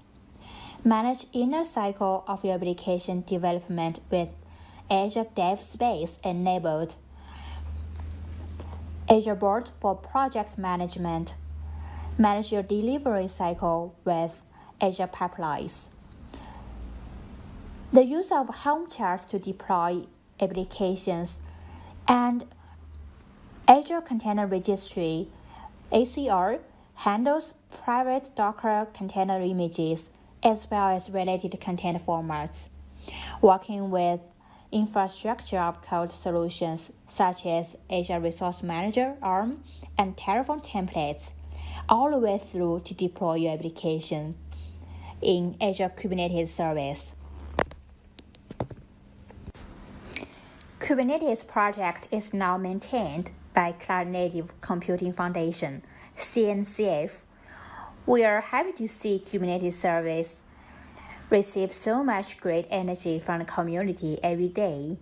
Microsoft has been one of the most vibrant members of the community. We can see a significant number of contributions from Microsoft have been made over the last few years. Microsoft Azure is continuously making improvements to provide better Kubernetes experience on Azure, which is why Microsoft became a leading contributor in the community. We are devoted to bring open source technologies to enterprises. We've been working on a series of projects for the community, such as Dapper, Synapse, KEDA, Service Mesh Interface, to connect the dots among numerous projects of Kubernetes ecosystem. If you want to know more about Kubernetes, please check some useful learning resources that I'm putting together. It will get you through some challenges that you might be facing in your real-life projects. Thanks, everyone. Okay, thank you very much, Melanie. Thank you for that talk. If we've any further questions for Melanie, please engage with us on the YouTube chat and we'll bring them up in the panel later. Our next speaker is Darrell Porter, who is a solution architect at Keynote Software, where he is also the DevOps capability lead. And he's going to talk to us about how Keynote have used Kubernetes to deploy the NHS app. So, Darrell, it's over with you.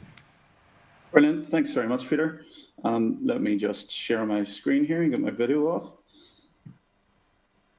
Okay, hopefully everyone can see those slides okay. So yes, thanks very much for joining, folks. My name is Darrell Porter. I'm here to talk about the project that I worked on between around May 2018 and the start of this year, which was the NHS app, and specifically talk about how we built that platform on Kubernetes. So before intros or anything else, I wanted to answer the question of why. So why should you listen to the rest of this talk and why should you be interested? And for me, there are a few reasons that makes the platform that we built quite interesting. The first is because this is a national facing service across England, which makes the potential user base of over 40 million people, which is quite large scale. We also process medical records and other sensitive information, which made security of paramount importance for us. The platform we built runs active-active across multiple regions, which presented its own challenges. And we have fully automated elastic auto-scaling that can facilitate processing over 150,000 requests per second on demand when it needs to. We also have self-service automation, which allows developers to provision production-like feature test environments in just 42 seconds. And our automation also allows us to provision from a standing start full production service in new regions and new clusters in just 22 minutes. And we'll go through what that process looks like a bit later on. And lastly is that we're an AKS early adopter. So we were one of the first platforms that hosted a production environment on the Azure Kubernetes service in a UK region. So much so that Microsoft actually aligned making AKS generally available in those UK regions, specifically to meet our dates. So quite interesting stuff. But back to introduction. So, and if you saw my video at the start of this talk, you might be thinking I put up the wrong picture here, but that is actually me. So this picture was taken specifically for the BelTech website before lockdown. And before not caring to shave or cutting your own hair was a thing, but I can assure you it is the same person. So like I said before, my name is Darrell Porter, and I'm a solution architect and platform capability or DevOps capability, ops capability lead in Keynote. That goes by many different names. And over my 9 years, I've worked on a number of central government projects across different platform, infrastructure, and DevOps roles. These roles have meant my focus has been on building platforms, both on more traditional VM architectures, then starting to use more PaaS and SaaS solutions before the NHS app became the first time using Kubernetes and Azure to build a production grade system. And then there's some contact information at the bottom should you want to get in contact after this talk at all. So let's start with a bit of background as to why the NHS app is needed and what it actually does. So the aim for the NHS app was to be the digital front door of the NHS and give access to a number of key functions. It would allow you to check your symptoms and get advice. It would allow you to book and manage GP appointments, order repeat prescriptions, view your medical record, register for organ donation, and manage your data sharing preferences. And providing these services would make the app a critical service across England. And so with that, there were some key requirements that we had to meet from the outset. Like I said before, we're processing medical records and other sensitive information. And so security was of paramount importance. And so one of the specific requirements that we had to meet was to ensure data was encrypted right the way throughout the entire journey, right to the point of code execution. And this would come in to influence our platform decisions later on, ruling out some options where SSL would be terminated at the layer before the code would actually be executed. Like I mentioned already, elastic scalability is another key requirement. So the service would be available to all of England, which made that user base over 40 million people, which meant that there is potential for the demand to be incredibly high.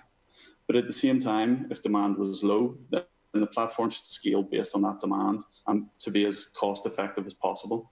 So for example, in times of pandemic, like we're currently in, and there's some new news breaks on the daily update, then the demand is going to be vastly different and vastly higher than what it's going to be at, say, 4 a.m. in the middle of the morning when everyone's in bed because all the bars are closed.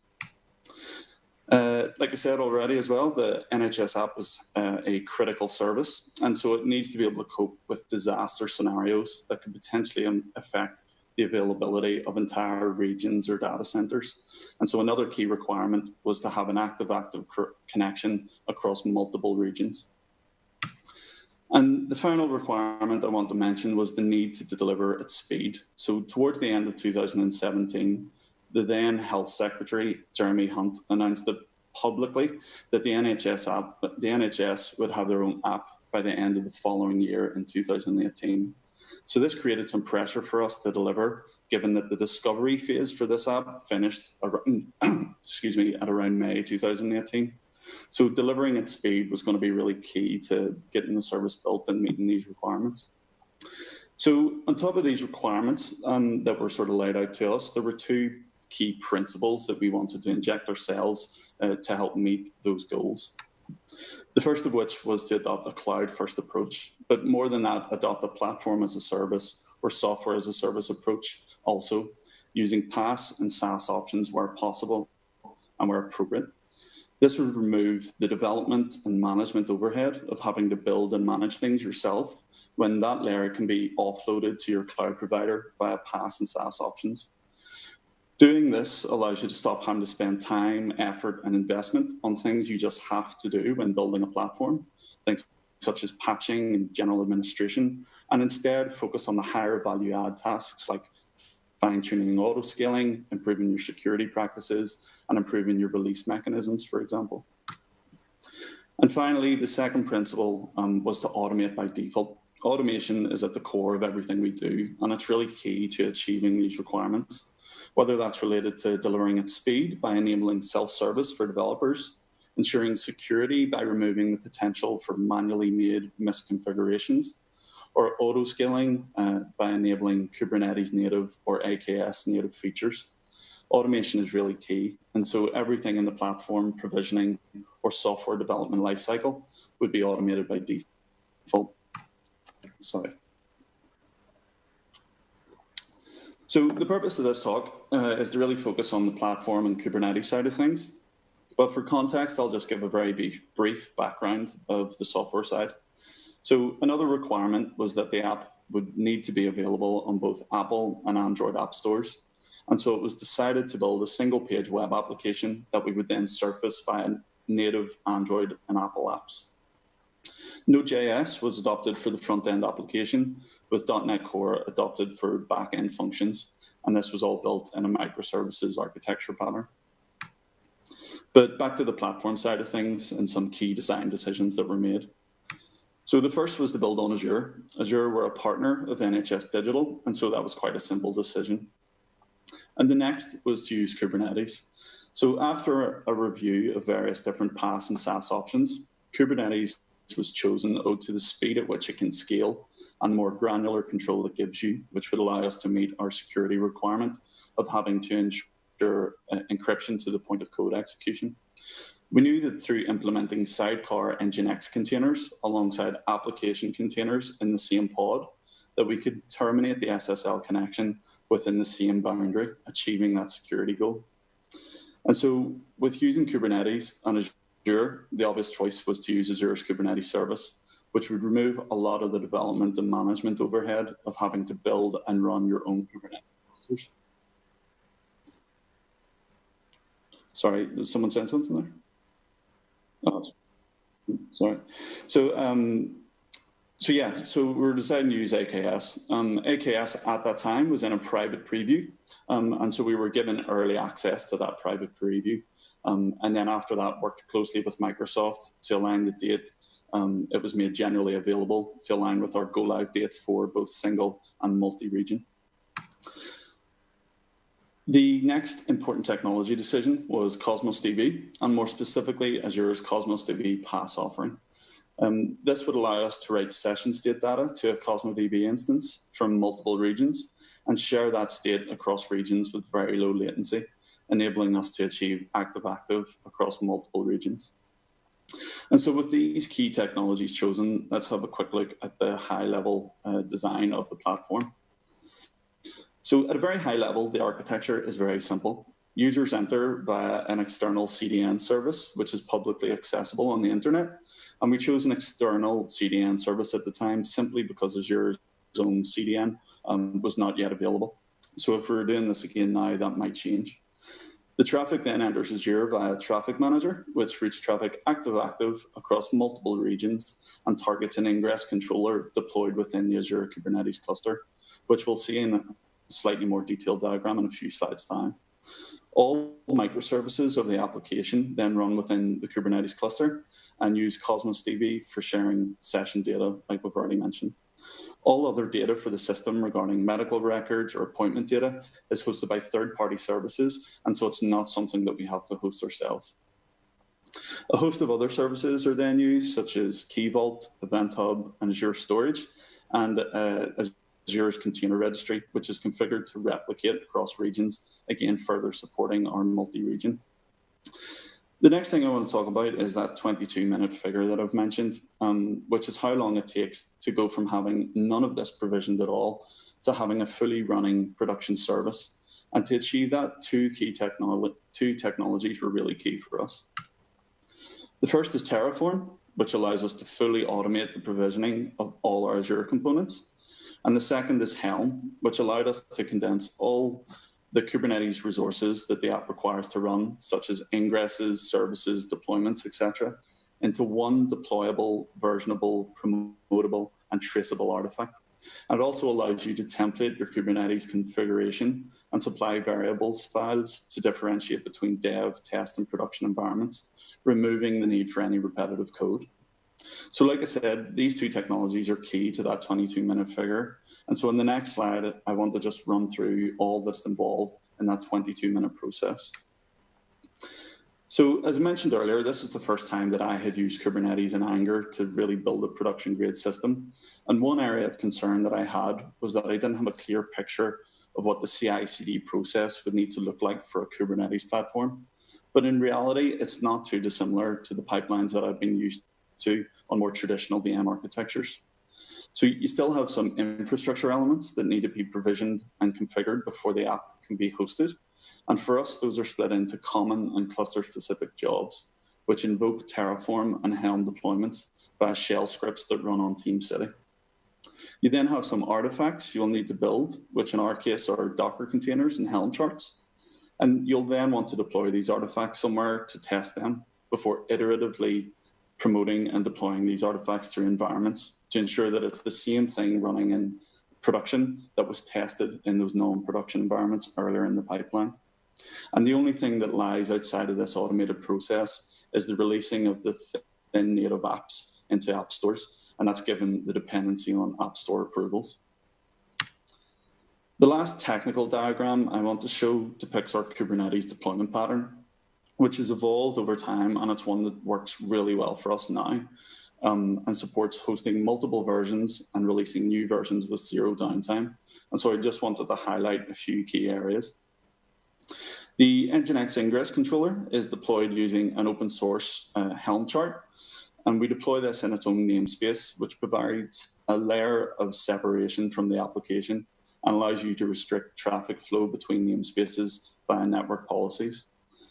Like I mentioned before, our entire application is deployed as a single Helm chart, for which we can deploy multiple versions and route traffic between them as required. And the final thing I want to point out is our director at the top there in green. The director is what's key to enabling zero downtime deployments for us. And it's a set of ingress and service resources, which we package up and deploy as a chart that controls the routing for the default landing page of the application. It uses pod selectors and labels to target which version to send traffic to, which can be updated without any interruption to service. And if any of this is of interest to you and you want to read a bit more about it, there's a blog on the keynote website on my Medium account, which I'll flash the details up of again later on. So lastly, I just want to summarize everything we've sort of talked about and summarize why Kubernetes was really key to us building this platform and achieving the goals from the outset. And firstly is that granular control it gives you. So it allows you to customize your security controls. You're also able to deploy clusters on private networks on non-shared compute resources, which in some cases can give it the edge over other native PaaS services. Secondly is the speed at which it can scale. So pods can auto-scale in a small number of seconds, and cluster nodes can auto-scale in just under 5 minutes. So the speed at which your application can scale to demand is incredibly fast, which again may give it an edge over those native PaaS services. And lastly is how well it lends itself to automation, allowing us to create self-service pipelines that allow developers to see features in production-like feature test environments in just 42 seconds, allowing them to iteratively develop and see those new and iteratively develop those features at a really rapid pace. So that's everything that I had to go through today. I don't know if we have an avenue for questions now or if we can pick them up on the panel later. But other than that, Panel, that's perfect. So yeah, other than that, just thank you very much for tuning in, and I look forward to picking up any questions later on. Okay, thanks very much, Daryl. If anybody has any questions for Daryl, please get on to us with our usual social channels on our YouTube. And we'll catch you up very soon. We're going to take a short break now, and then after that, we're going to hear from Roger Whitehead from version 1 on platform as a service. So we're just going to break now very shortly. Okay?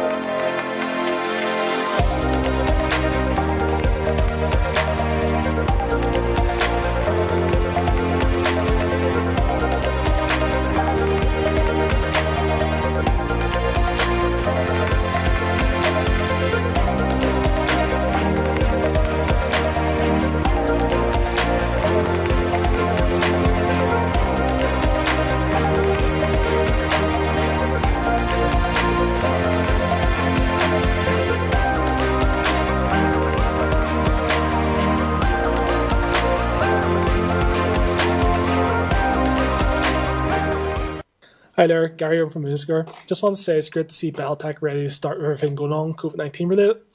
It's empowering to see events changing how they fundamentally work during these tough times, with BelTech being fully online now.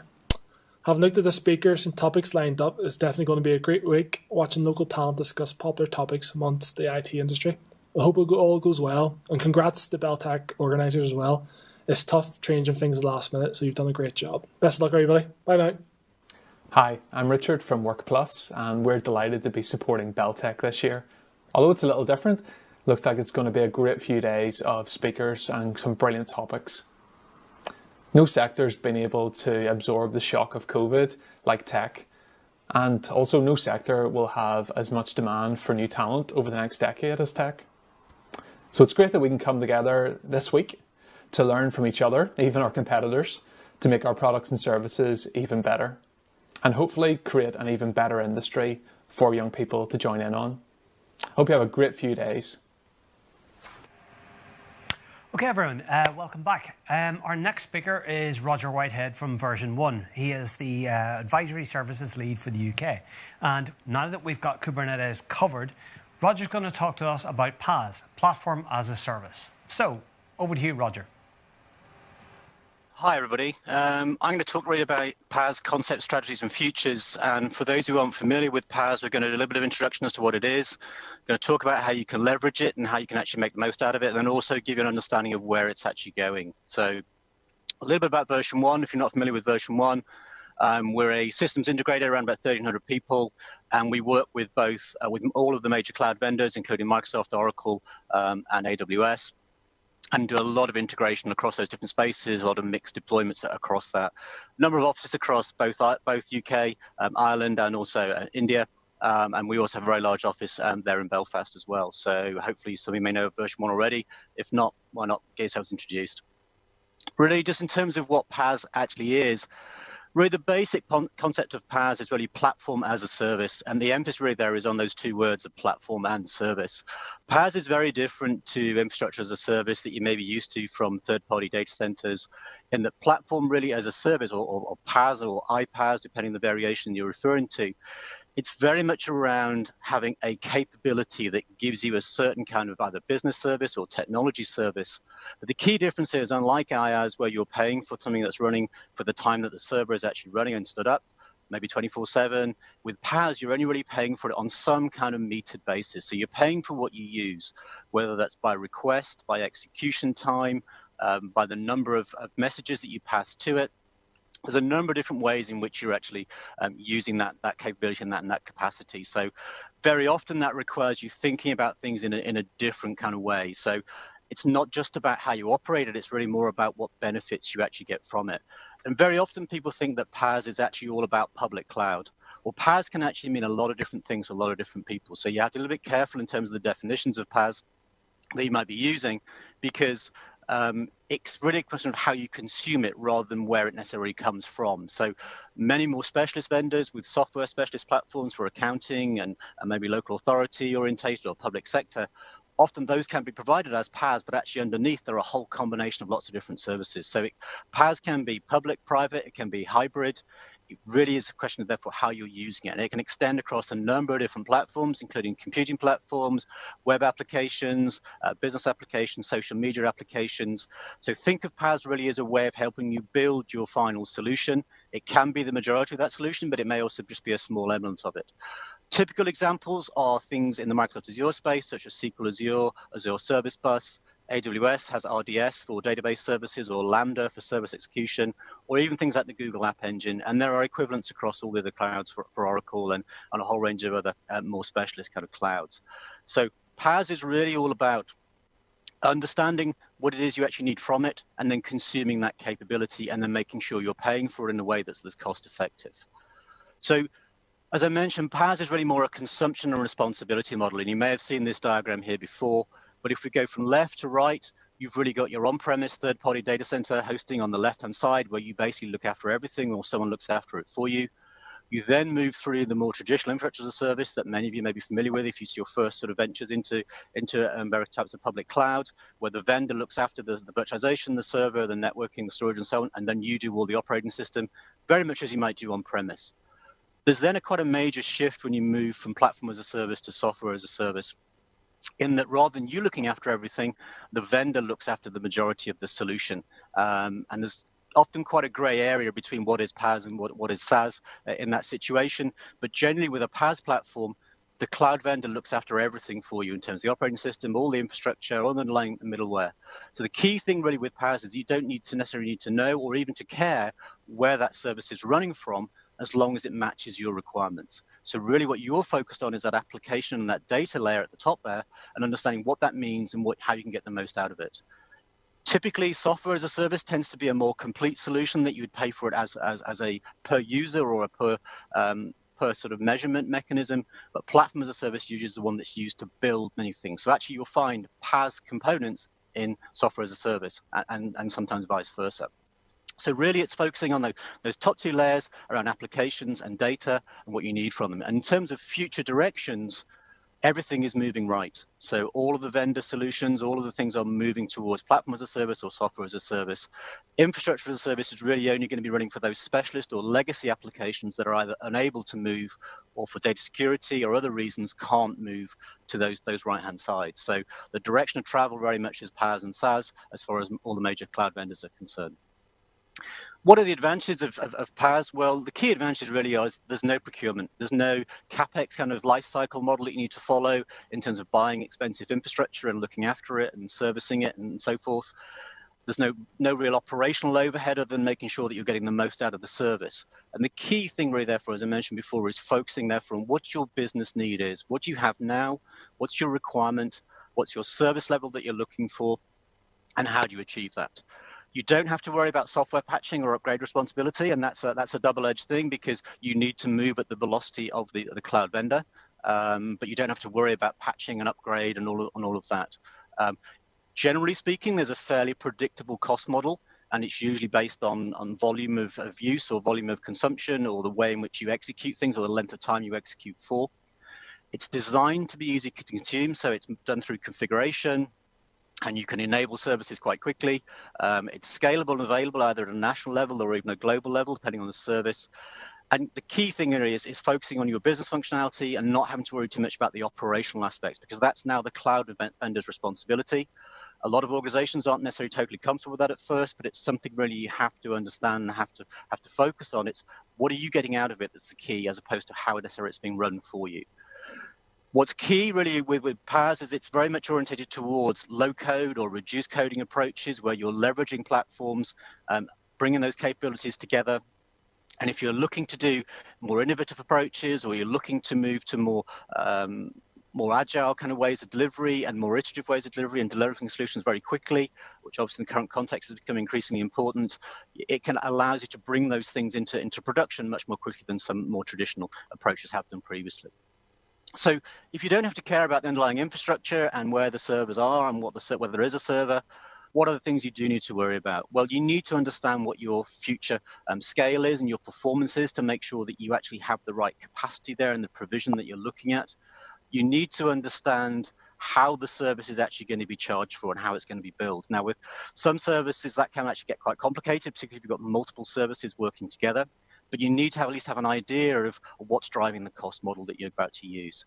You need to understand where your data is located and the resilience of that from a recovery and data restoration perspective.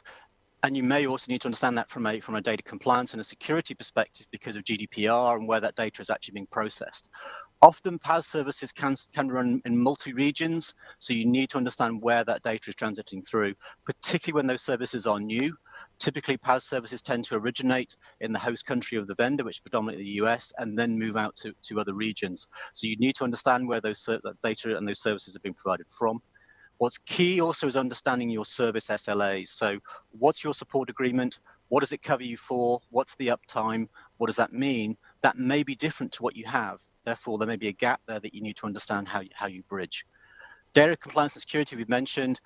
Key in this really is the level of organizational change that you do need to think about. How do I support these new PaaS services? What are the skill sets I need? Do I have the right organizational structure and culture to work in this way? You know, can I cope with not being able to physically see those services running in front of me? And finally, if you're looking to bring those services together, you need to understand how to integrate them together. Where's the data transfer? Where is that data moving? Bear in mind also, if you're moving to PaaS services, typically most cloud vendors will charge you for data that's exiting from their particular cloud platform. So that's a key thing if you're moving lots of data into reporting services or data integration. Some cloud vendors, not all, will charge you for that data egress as it's known that's coming out of those data centers. So something definitely to think about and to understand, particularly from an architecture point of view, if you're building these services and these solutions. PaaS isn't perfect, then there are a lot of things that you need to think about, some limitations.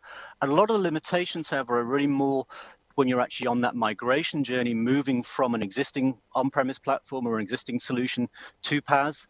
And it's really about making sure you can change the organization and understand what it means for you as an organization. So very often there's a perception that PaaS means you're losing operational control because you're no longer really running those servers, you're really running the service that runs on top of them. And a lot of organizations, traditional IT stakeholders, tend to perceive that as losing operational control. You need to really look at it from a different perspective and look at it in terms of what it's actually giving you and what you're gaining by not having to worry about those more commodity operational aspects. There is often integration and governance complexity. You need to understand all the best practice and how those services run and how to work best with them. If you're moving particularly legacy solutions to PaaS, very often you need to look at re-architecting that solution and understanding how you can move that to PaaS, and often that structure and that existing mechanism may not be compatible with PaaS, so you need to understand what that actually means. There's often a strong perception that PaaS means a form of vendor lock-in, that by moving to PaaS it's very hard to sort of extract yourself. That can be true if you're moving to more specialist platforms and if you have a very large volume of data. So you need to understand what it is you're actually investing in. Is it a commodity service that just happens to be running on that particular platform, or is it something more specialist like an Oracle or a SaaS or a Dynamics 365 or a specialist platform that's sort of leveraging the benefits of that cloud it actually currently sits in? So you do need to understand that as to what that vendor lock-in actually is going to be. One of the key elements also, though, is that very often if you move to one of those types of platforms, the PaaS vendor will decide the pace of the upgrade and the pace of change on that platform. As they bring out new features, new upgrades, new mechanisms, you will need to keep up with the pace of that particular change. And that can often be an issue for many service and solution providers and solution developers, in that they're constantly having to upgrade and they're constantly having to make sure that they do regression testing to make sure they work with that. Typically on a PaaS platform, you can't be more than 1 or 2 versions behind the very latest release version. So that is something that you need to think about. It isn't simply a deploy it and forget about it for 3 years. You need to keep looking at it and keep understanding what that actually means. Data security and regulatory compliance, GDPR, you need to have a really good understanding from your cloud vendor as to how compliant they are, what their accreditations are, where that data is actually going to live, and whether you can meet your own audit and regulatory compliance requirements from it. As I mentioned, the organizational change can be quite significant in that you're now having to rely on other third parties to manage that. That may mean changes to your own support arrangements. You also need things like enhanced connectivity, and you need a different kind of approach to the security of that. So the traditional kind of boundary approaches of security, whereby everything's within the same location, PaaS breaks those boundaries, and your organization becomes quite porous, therefore, in terms of technology and data that's moving across it. And finally, one of the things that often gets overlooked with PaaS is really about how do you bring back a solution once it fails? If you've got multiple PaaS solutions running in multiple locations, particularly if you have a multi-cloud approach, and we'll talk about multi-cloud in a minute, you need to be able to bring that system back to give you a whole solution that has the right state and the right data and the right spaces and at the right time. And that's definitely something you need to think about. So traditional backup and recovery scenarios don't always apply in a PaaS context. You need to think about how you can use the vendor solutions and the vendor options to achieve that. Moving forward, you need to also think about what are the options that you might need to do in terms of single and multi-cloud. So single and multi-cloud in a PaaS context has a particular meaning. You need to think about what that means for you. It's not always an easy choice or an easy option. There can be different ways of going about it. Single cloud, you've got reduced governance and skill set. You only have to focus on having the PaaS skill sets for one particular cloud, whether that's Azure, Oracle, AWS, or Google. Also, you need to understand whether you've got, what kind of cost model you want to run. The more you invest in one cloud, the more cost optimization you tend to get in terms of volume discounts and reserved instances, or greater sort of volume. You can often get discounts from the vendors. Obviously, you've got reduced integration. You can have a better sort of security model because you've got less attack surface to look at. There is this concept of vendor lock-in, but it really very much depends on what of those services you're actually going to use from that particular vendor. Multi-cloud, on the other hand, does give you those options. You can go best of breed. So if you want to have SAP, Salesforce, Oracle, Azure, all in your own organization, you can do that as well.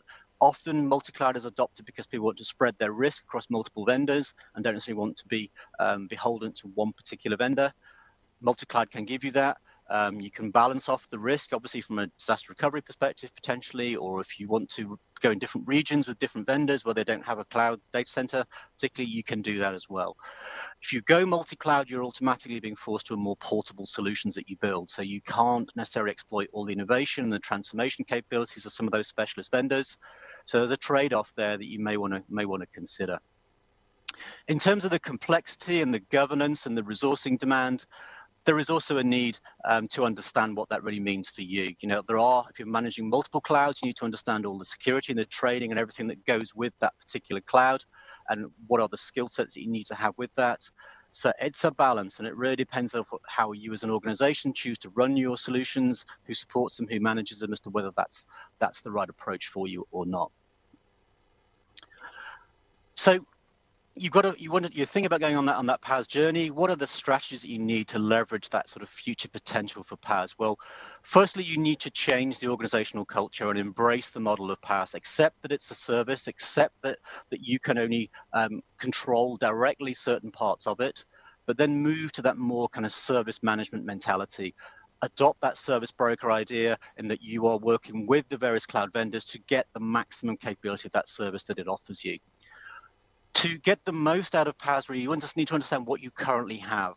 What are your requirements? What are the service levels that you need? What are those non-functional requirements? What's the cost model that you're willing to accept? If you implement PaaS badly or not in the right way, you can actually get some quite significant sort of cost shock if you're not used to it. So you need to understand at the beginning how you're going to use it, where you're going to use it, and typically often when you move integration solutions from on-premise to cloud, you have to understand that if the majority of your integration was previously running within the IT boundary of your organization, it's now going to be up and down from the cloud. You need to understand what those kind of things mean as well. So you need to understand your current scenario. You need to, if you're going to leverage PaaS, be able to architect and design properly for it. So you need to have those loosely coupled architectural design scenarios, service design principles, service-oriented architectures, APIs, microservices. All of those concepts are things that work well with PaaS. You need to be looking at decoupling presentation, application layer, data tiers, all of the good architecture best practice, and running everything through APIs. So pretty much every cloud vendor now does everything through APIs, including consumption and management. You need to be thinking in those terms with your solutions to be able to leverage that going forward. You need to focus on those industry standards and the best practice and architect for reuse. So rather than simply having another instance of a PaaS platform for each application, try to architect in a way that allows you to reuse the same PaaS platform, maybe with different configuration and different channels, but try to reuse rather than run in parallel. And you often find there's a lot of cost advantages for doing that. You need to adapt and upskill the organization, both the technical aspects, but more importantly, the business aspects as well, because not everything will therefore be under your control, but you'll get a lot of benefits by using cloud services that may outweigh those. So there's an education process for the organization. You must really own your own governance, security, and strategy behind how you use PaaS. It's very hard to leverage PaaS if you're outsourcing a lot of your governance and your security and a lot of your design and your architecture. It's hard for you to move that sort of strategy forward. You need really to keep up with the changes and the nature of PaaS platforms, to be incorporating lots of automation and agile methodologies to be able to increment and regression test and rapidly deliver those newly upgraded solutions. And if you haven't got those skill sets across a lot of this, there's no harm in partnering where you need to for specialist skill sets or for specialist things. As long as you retain that overall direction, often engaging with multiple partners across different spaces is the right way to go.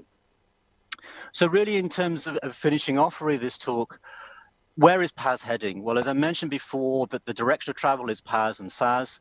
There are a couple of key trends that are driving that. You may have heard people talking earlier on in the session around Kubernetes and containers and virtualization. Increasingly, applications are getting more granular. You can deploy them in smaller pieces. That is driving PaaS as well, because the PaaS is fundamental to a lot of those solutions, whether that's actually running the containers themselves or actually providing that capability. Serverless processing, such as Azure Functions or AWS Lambda, is also driving the move to PaaS, because you're only executing for the time that you need it, gives you rapid scaling, and those low-code, no-code platforms we mentioned, like Power Apps and Teams and various other development style environments, like build those solutions very rapidly.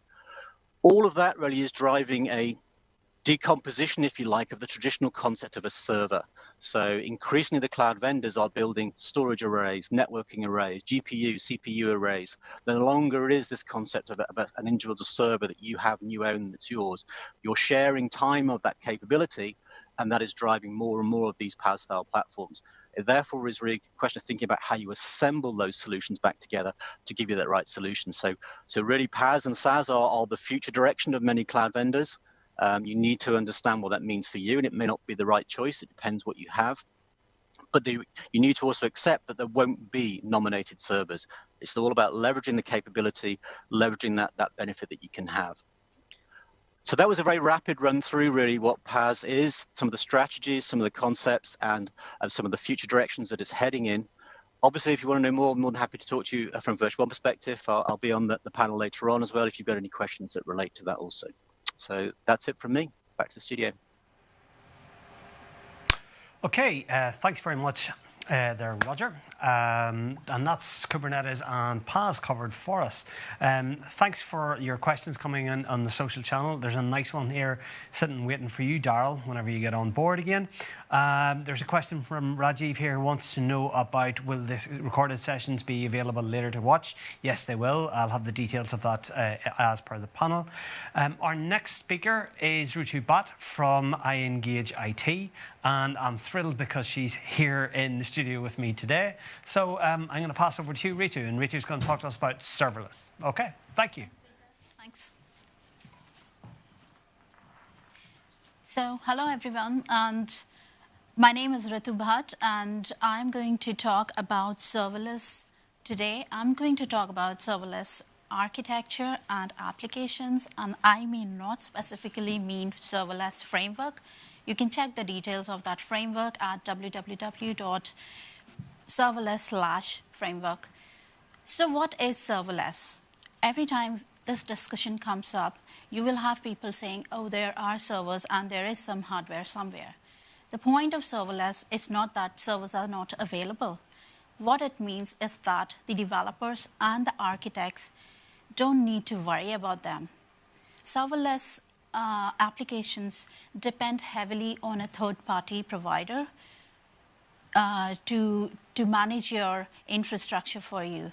So the serverless applications actually enable to developers and the development team to actually focus on application code without worrying about the infrastructure or provisioning of the servers and managing the networking and real time.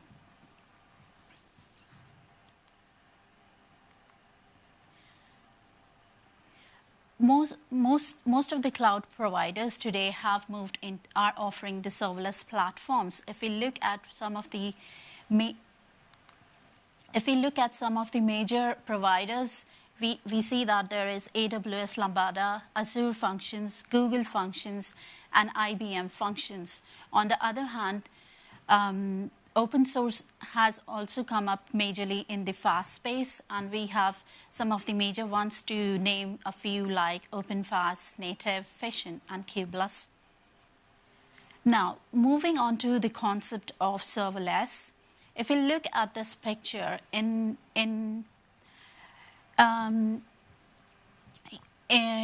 your architecture and before the serverless, you would have your code and your application inside one container, which would be accessing a database or multiple databases for accessing and retrieving and storing the information. Now, in those cases, the development team was responsible for managing the application, the data, the runtime, as well as the servers, storage, and networking. With the emergence of cloud platforms, if we look at infrastructure as a service, also called as PaaS, in that the team is responsible for managing the application, the data, the runtime, the middleware, and part of operating system. Infrastructure as a service, it offers businesses to be able to access a runtime environment and storage and networking and servers without actually spending on servers right off. So the development team is only responsible for the application and managing of the data, runtime, middleware, and operating system. It also involves you maintaining the versions of your system, the upgradings of your operating system. You can select your own operating system as well as the data. Moving on to the PaaS. Now, PaaS applications, if we look at that, it delivers a framework for developers that they can build upon and use to create customized applications. All the servers, storage, and networking can be managed by the enterprise or a third-party provider, while the developers can maintain the application and the data. PaaS allows businesses to design and create applications that are built into PaaS with special software components. It offers you a platform via the cloud for developers to build their applications. Now, if we go on to the serverless, purely serverless, we can break it down broadly into two categories, which is the BaaS and the PaaS. Now, BaaS, when I say BaaS, I mean backend as a service. So what is a backend as a service? Backend as a service is nothing but it makes it possible to automate tedious coding tasks that are inherent for the functioning of a mobile app or a web application. This reduces the chance of coding error while allowing you to develop higher quality products with a smaller team. Less coding also translates into shorter development time and faster go to the market. With most of the high-tech coding of your app's background pre-built, you will be able to reduce the time of development considerably. If we look at function as a service or PaaS, it allows users to run and manage application code, specifically functions, without having to worry about provisioning or managing servers or worrying about scaling the infrastructure. And importantly, the consumer only pays for the time when they are using that infrastructure. There is no charge when the code is not working or running. Backend as a service, on the other hand, automates and manages the background side of a web or mobile application. It makes it possible to automate tedious tasks like coding tasks. It also offers functionalities like user authentication and user app pooling for you. Like serverless computing, if we look at this picture, we can see that like serverless computing, the platform as a service also offers the need for the developers to build and manage the application backend. However, PaaS doesn't include any pre-built server-side application logic such as push notifications, user authentications, which are part of backend as a service. So in short, we can say that platform as a service offer more flexibility to the developers, whereas backend as a service, it offers more functionality to the users.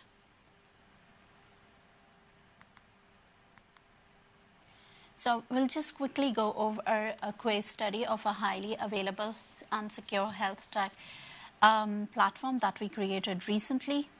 Now, so when we were first approached and we started planning for this health-related app, there were clearly two major areas of requirement for the clients.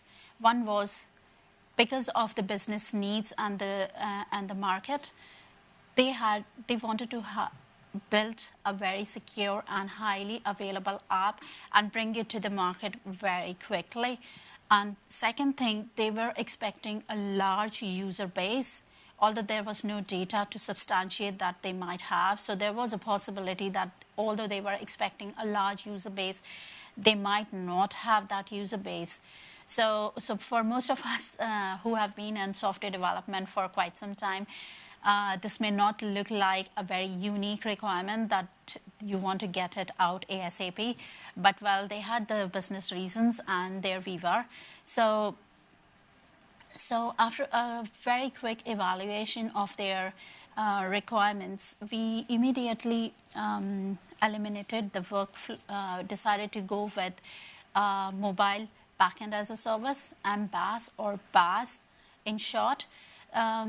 Why we did that? Because that immediately eliminated the workflow for designing the architecture and provisioning the server and the environment for us completely. It also meant that it will be easier to maintain and upgrade that application in future or maybe in the near future as well. So our next step, once we had finalized that we will go with the MBaaS, was to decide on a provider.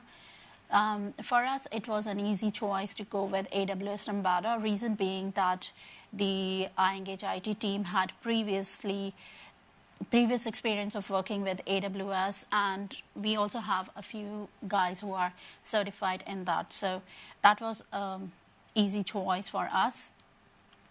As well as AWS Lambda also offered everything that we needed as part of our aspirational list that we created as part of creating MBaaS.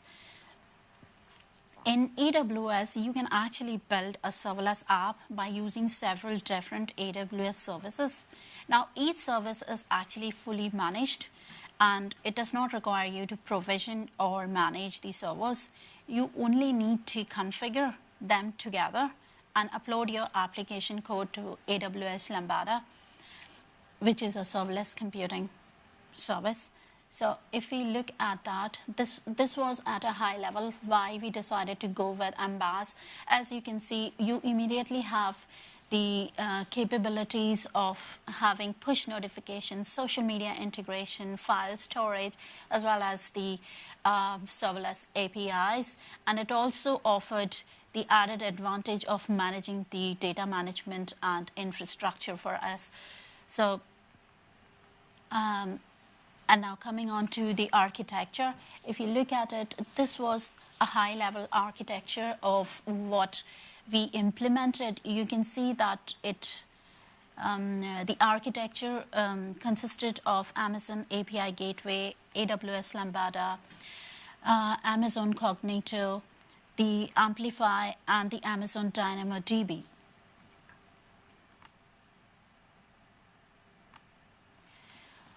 If we look at that, the Amplify console actually provides continuous deployment and hosting of the starting content like JavaScripts, HTML pages, CSS, and also the images. So the JavaScript, which was the JavaScript from the browser of the user, would make and receive the data through the API gateway from a deployed using AWS Lambda. The Amazon Cognito user pool helped us with the user management as well as user authentication for the application. And finally, the Amazon DynamoDB, it helped us for having a persistent database layer. So this was a high-level architecture of the implementation of that.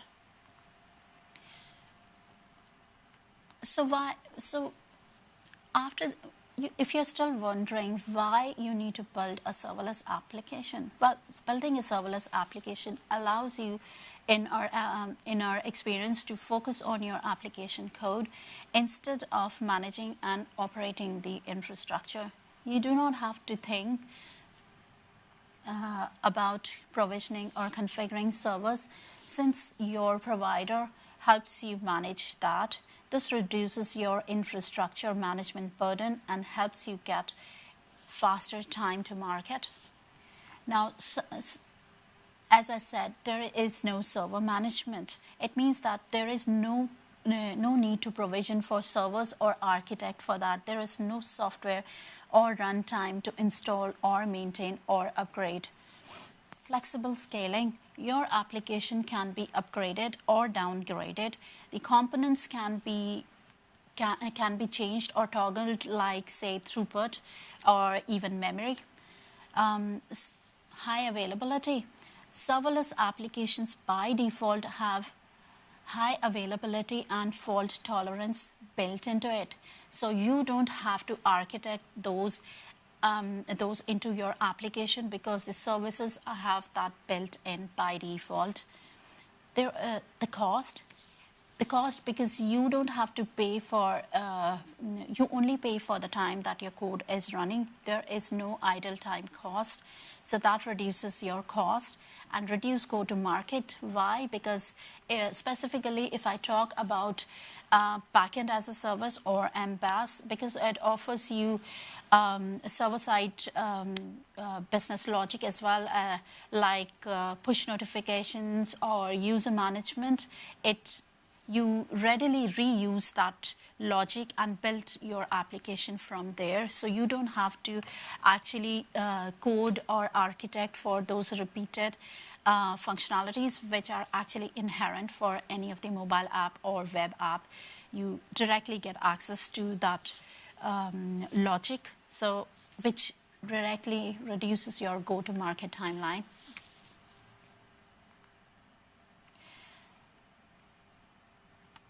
In our experience of implementing serverless, it was not always that we only had the advantages. There were obviously challenges, like every technology and every coin.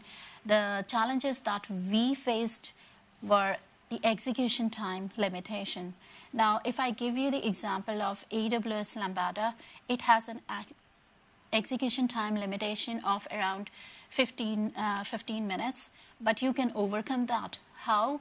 You can actually break down by using step functions and processing logic into multiple steps and combining the ECS task. The Lambda will work as an invocation layer, and actual heavy workload could be handled by ECS tasks, which will be involved only when required. The monitoring and debugging. Again, because we have used AWS Lambda, I'll give you an example from there. The AWS Lambda can only be monitored and debugged using Amazon AWS CloudWatch console and its logs. Now, if your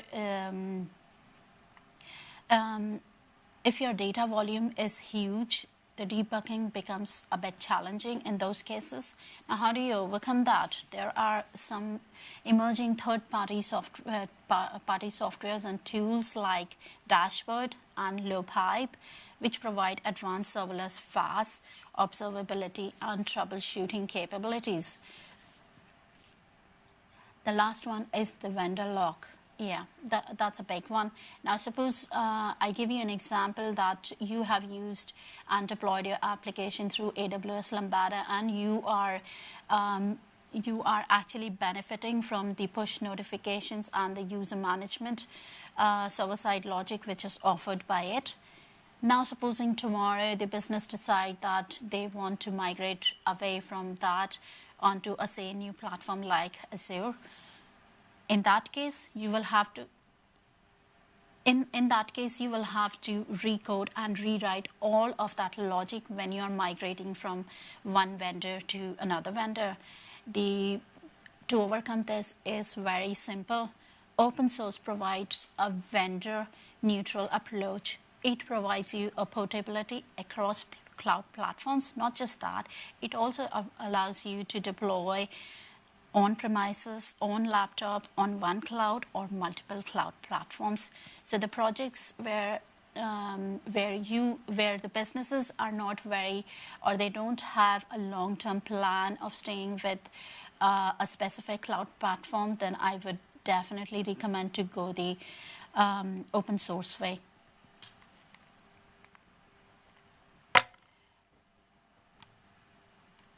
The demand for faster development and quick deployment of features is rapidly growing. Every day you have clients, every day the businesses, due to the business continuity pressures, they want a faster development and a quicker deployment and as low as possible go-to-market timelines. The applicable need to be scalable and agile by combining serverless functions and other cloud services. Enterprises can build the most powerful web and mobile applications that can scale up or even down based on the demand.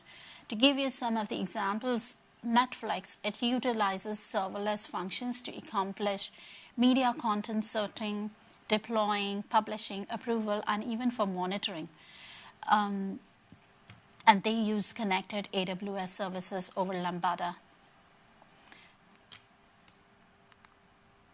The benefits of serverless architectures, as mentioned before, are several, which we have experienced. So these are the benefits. There will be more benefits, but these are the benefits which we have experienced having worked and developed the serverless applications. First one was flexible and adaptive.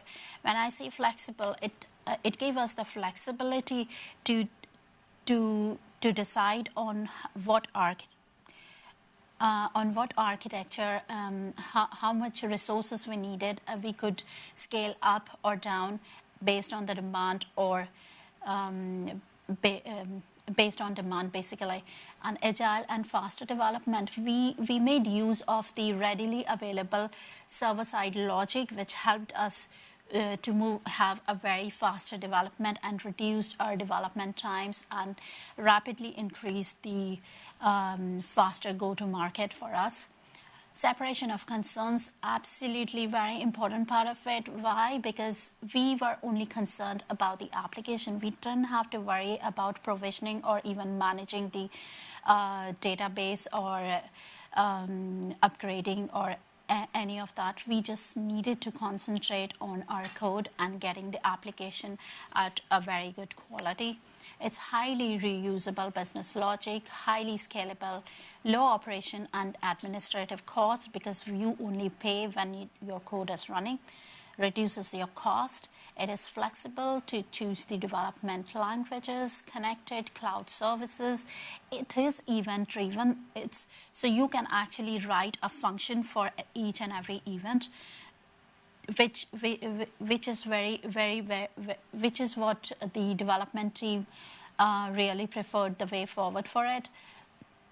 It provides integrated security. So when we are using PaaS or function as a service, all we had to do was concentrate on building that function and we deploy it on the platform, and that's it. We didn't have to architect or design or even provision for any kind of backend or security of it. So in conclusion, I would say, I'll quickly go through it. I'm sorry, I'm running out of time here. Quickly I'll go through this, that if you are planning to modernize an application onto a serverless application, by all means go for it. And this is a high level. What we would recommend for you is that it's very important to have a look at your whole application as a whole, and then prioritize some of the few functionalities that you want to start with. Take those functionalities, analyze them. Once you have done that, go ahead and analyze some of the other serverless platforms which are available there. Decide on a serverless platform, create a proof of concept, deploy it, and once you have a successful proof of concept, go ahead and migrate the whole of the application and replicate that success into the whole of application. Optimize it, create continuous deployment, CI/CD pipelines to further optimize and reduce your development time. And yeah, if you have any issues, you can always contact me as well. So, and these are my contact details. You can contact me on Twitter or on LinkedIn. And I hope you had a good time. Thanks, Peter, so much. Thank you. Okay, thank you very much, Ritu. Does that make things down to me? Keep ourselves. Okay, thanks very much. You ran out of time a little bit there at the end, but there's plenty of great content which will be posted online, and Ritu's back for our panel session later. Our next speaker is Glenn Horan of Liberty IT. Glenn's going to talk to us also about serverless and what it is to have a serverless first approach. Glenn, I've heard Glenn talk earlier this year. He's a keen 3D printer. I'm disappointed he's not turning up in his Spartan armour, but that's for another day. So, Glenn, you're queued up next.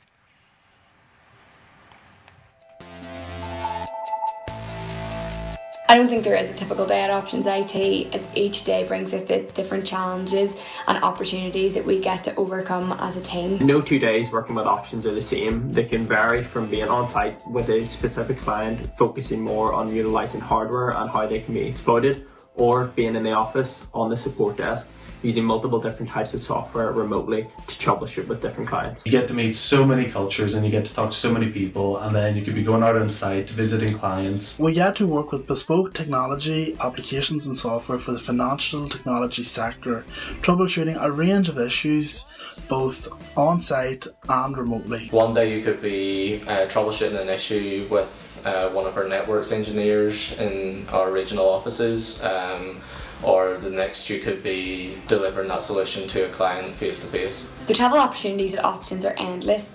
Just this year I was able to spend time in London, Singapore and New York. We have offices in New York, Singapore, Hong Kong, even New Zealand and London, and you get so much more opportunities to travel beyond those offices. I've been to London, Singapore, New York, San Francisco, and have ambitions to go other places like Hong Kong and New Zealand. I've been given the opportunity to train and learn in multiple different continents, travelling to New York, Chicago, Hong Kong and Geneva. Travel opportunities within Options are amazing. You could spend time training in regional offices and begin to learn more about the account management role within these locations. My biggest learning curve while working for Options so far has been working on different client sites face to face with the users. I think I learned the most during this time, as each client requires something different and you need to adapt your skills and knowledge to fulfill the client's needs. I was introduced to new technologies which required training and working in live environments. I was also on site working independently, dealing with issues and managing a client. The biggest learning curve for me while I was working at Options was realising the importance of being the middleman, being an effective communicator when it came to communicating between clients and when it came to communicating between engineers. A personal highlight of mine would have been getting the opportunity to work on a high-profile client event. This was a fantastic opportunity to gain new skills and independence in an account management role. Even during these unprecedented times of COVID-19, Options hugely supported our learning and development phase through our placement year, as we were able to participate and take part in a remote course to help learn different languages such as PowerShell. What makes Options different than other tech companies is definitely the company culture. Options puts such an emphasis on social events, and even during quarantine, every Thursday night for the support team is quiz night. Very professional, with a relaxed working environment, great team building, and everyone is highly sociable. The company culture within Options is unique. I don't think there's any other place that you'll find a culture like this. Do it. It offers great and diverse opportunities. Always apply yourself and say yes to any opportunities which present themselves. Even though the company focuses a lot on how technology operates, don't be afraid to let your interpersonal skills shine during the application phase, such as different interviews. Be adaptable, say yes to everything, and don't be afraid to step out of your comfort zone. Do it. Be yourself in the interview and never ever turn down an opportunity because you don't know where it's going to take you next.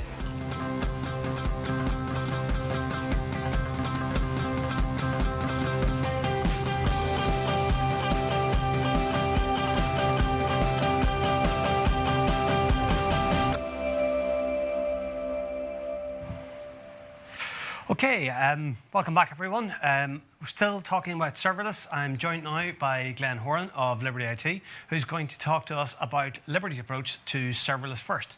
So, stage is yours. Off you go. Excellent, thank you. My name's Glenn. I'm a software engineer at Liberty IT, and I'm going to run through serverless first, case studies from an enterprise. So I'm going to start off a little bit with who am I? And I'll keep it brief. So this is who am I in 60 seconds. So I wasn't always a software engineer. I had a degree in biology back whenever I had hair and good posture. Couldn't get a job from it, so I hid in academia for another 4 years, where at the end of that I came out with some resplendent robes and a PhD in molecular biology. So what did I do with this specialist knowledge? I got a job working as a tour guide for Titanic Belfast, where I learned all sorts of really useful facts about that ill-fated ship. After that, I spent a year working as a patent analyst for a major law firm. Realised law wasn't really my thing, so I went back to uni again, this time to get a software engineer degree, where I also lost my hair, unfortunately, but I did gain a beard. After that, I got a job in my dream industry, which is software development, working for Liberty IT, where I get to dabble in machine learning. This is me on AWS's Deep Racer TV. Get to talk about serverless, and of course get to do what I really enjoy doing every day, which is writing code. So just a little bit about Liberty IT.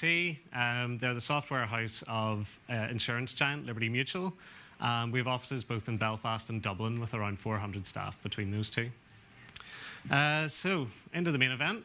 What is serverless, and more importantly, why is serverless? So, before cloud providers, we had data centers and we had on-prem server farms. So this was very slow. I'll not labour the point too much, but it wasn't great at handling peak traffic, and scaling was a nightmare. In short, it just wasn't agile. It was slow, potentially inefficient and expensive, depending on the use case. With that in mind, what is serverless? So it's a bit of a misnomer because there are still servers actually involved. You can see a lovely, nice server room there of Amazon's. So it's not really that there are no servers, but it'd be more accurate to say that it's kind of about worrying less about servers. So that was my favorite slide in this whole presentation. But even with that in mind, it's actually quite hard to define what serverless is. There are quite a lot of blogs and there are a lot of discussions still online that are actively talking about what is and what is not serverless architecture. Fortunately for us, Amazon Web Services have put together 4 qualities that they think architecture has to have to be considered serverless architecture. So the first one we've already sort of touched on. There are no servers to manage, so we don't have to provision servers, store them, update them, and this has sort of been covered already in the talks this morning. But this really is a huge key feature of it. You don't need to worry about infrastructure. You can actually just focus on the business problem at hand. Much like the superlative Nokia 3210, my first ever mobile phone, serverless is generally considered pay-as-you-go. So, you don't have to have a really powerful instance running 24/7 for peak traffic that only happens once a day. You only pay for, in the case of functions as a service, for example, the functions that are actually invoked. It's inherently scalable, so architecture that you design to work for low levels of traffic or even small companies will work really well without having to have any real input after the fact, assuming it's architected well from the start, of course. It'll work really well in huge enterprise industries with loads and loads of traffic going through. And finally, it's got resiliency and availability baked in. So this is a map of different AWS data centers around the world. And this has two really big advantages. One is of performance. If you have customers halfway around the world and you have only one server farm or one data center, then the traffic's going to have to travel all the way around the world before the response comes back to them. It just adds time. Whereas in this scenario, the traffic will be routed via their nearest data center. It also means if anything should happen to any of the your on-prem site, then you're in trouble. But again, with the likes of AWS and other cloud providers, that data and that service will be backed up all around the world. So what does that look like in practice? Just notice this emoji's different. It'll still work. So looking at something that we would have seen maybe a few months back whenever people were stealing everyone's data, if you imagine an app where you take a photo, you put that photo through a filter, and it makes you look old, and it's all very fun. If you imagine this in a serverless way, you've got your users here. The traffic's routed through API Gateway, which is an Amazon Web Services microservice. And then it goes to a Lambda function that does all the filtering, changes the photo, and then this is stored somewhere, in this case, an S3 storage bucket. And then the user can retrieve that on their phone and have a bit of a laugh at it. So what happens if a popular influencer picks up on this app and starts taking photos and it becomes incredibly popular? Suddenly your user base has gone up tenfold. Well, that's no problem. It's just more Lambda functions will be spun up and it'll handle the traffic seamlessly. There'll be virtually no notice on the other side of things. You will, of course, start getting charged more money because you have more functions being spun up. But it works both ways. Once another thing comes along, something that maybe makes you bald, and your user base drops off and they get bored, then so do your Lambda functions. These start getting spun down, and it instantly starts saving you money. So at this stage, it's also important to note out that serverless isn't inherently and necessarily functions as a service. If you have functions as a service set up, you can still have architecture that isn't serverless, and vice versa. You can have architecture that is serverless and isn't functions as a service platform. So what about serverless at Liberty? Going to start off with a bit of a timeline. So 2014 saw the start of our public cloud journey. And very shortly after that, whenever serverless came on the scene, people started experimenting with serverless and really seeing what it can do, kind of led by our public cloud team. By 2016, 10% of our workload was in the cloud, which is pretty impressive considering how old and how huge of a company that Liberty is. And in 2017, we had the launch of our first customer-facing serverless applications. So I'll be talking a bit more about those in a second. By 2018, we had 20% of our workload in the cloud, so it's really steadily more and more stuff's going onto the cloud. And then in 2019, the company adopted a serverless-first approach. So what is serverless first? It's exactly what it sounds like on the tin.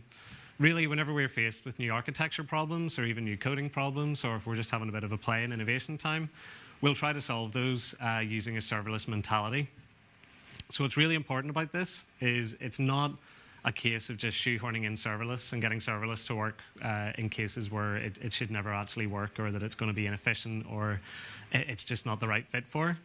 But it's trying it out first using a 100% serverless approach, and then slowly moving down and changing the services that you use until eventually you get down to just provisioning a huge VM. And there are cases where that is still the right use case.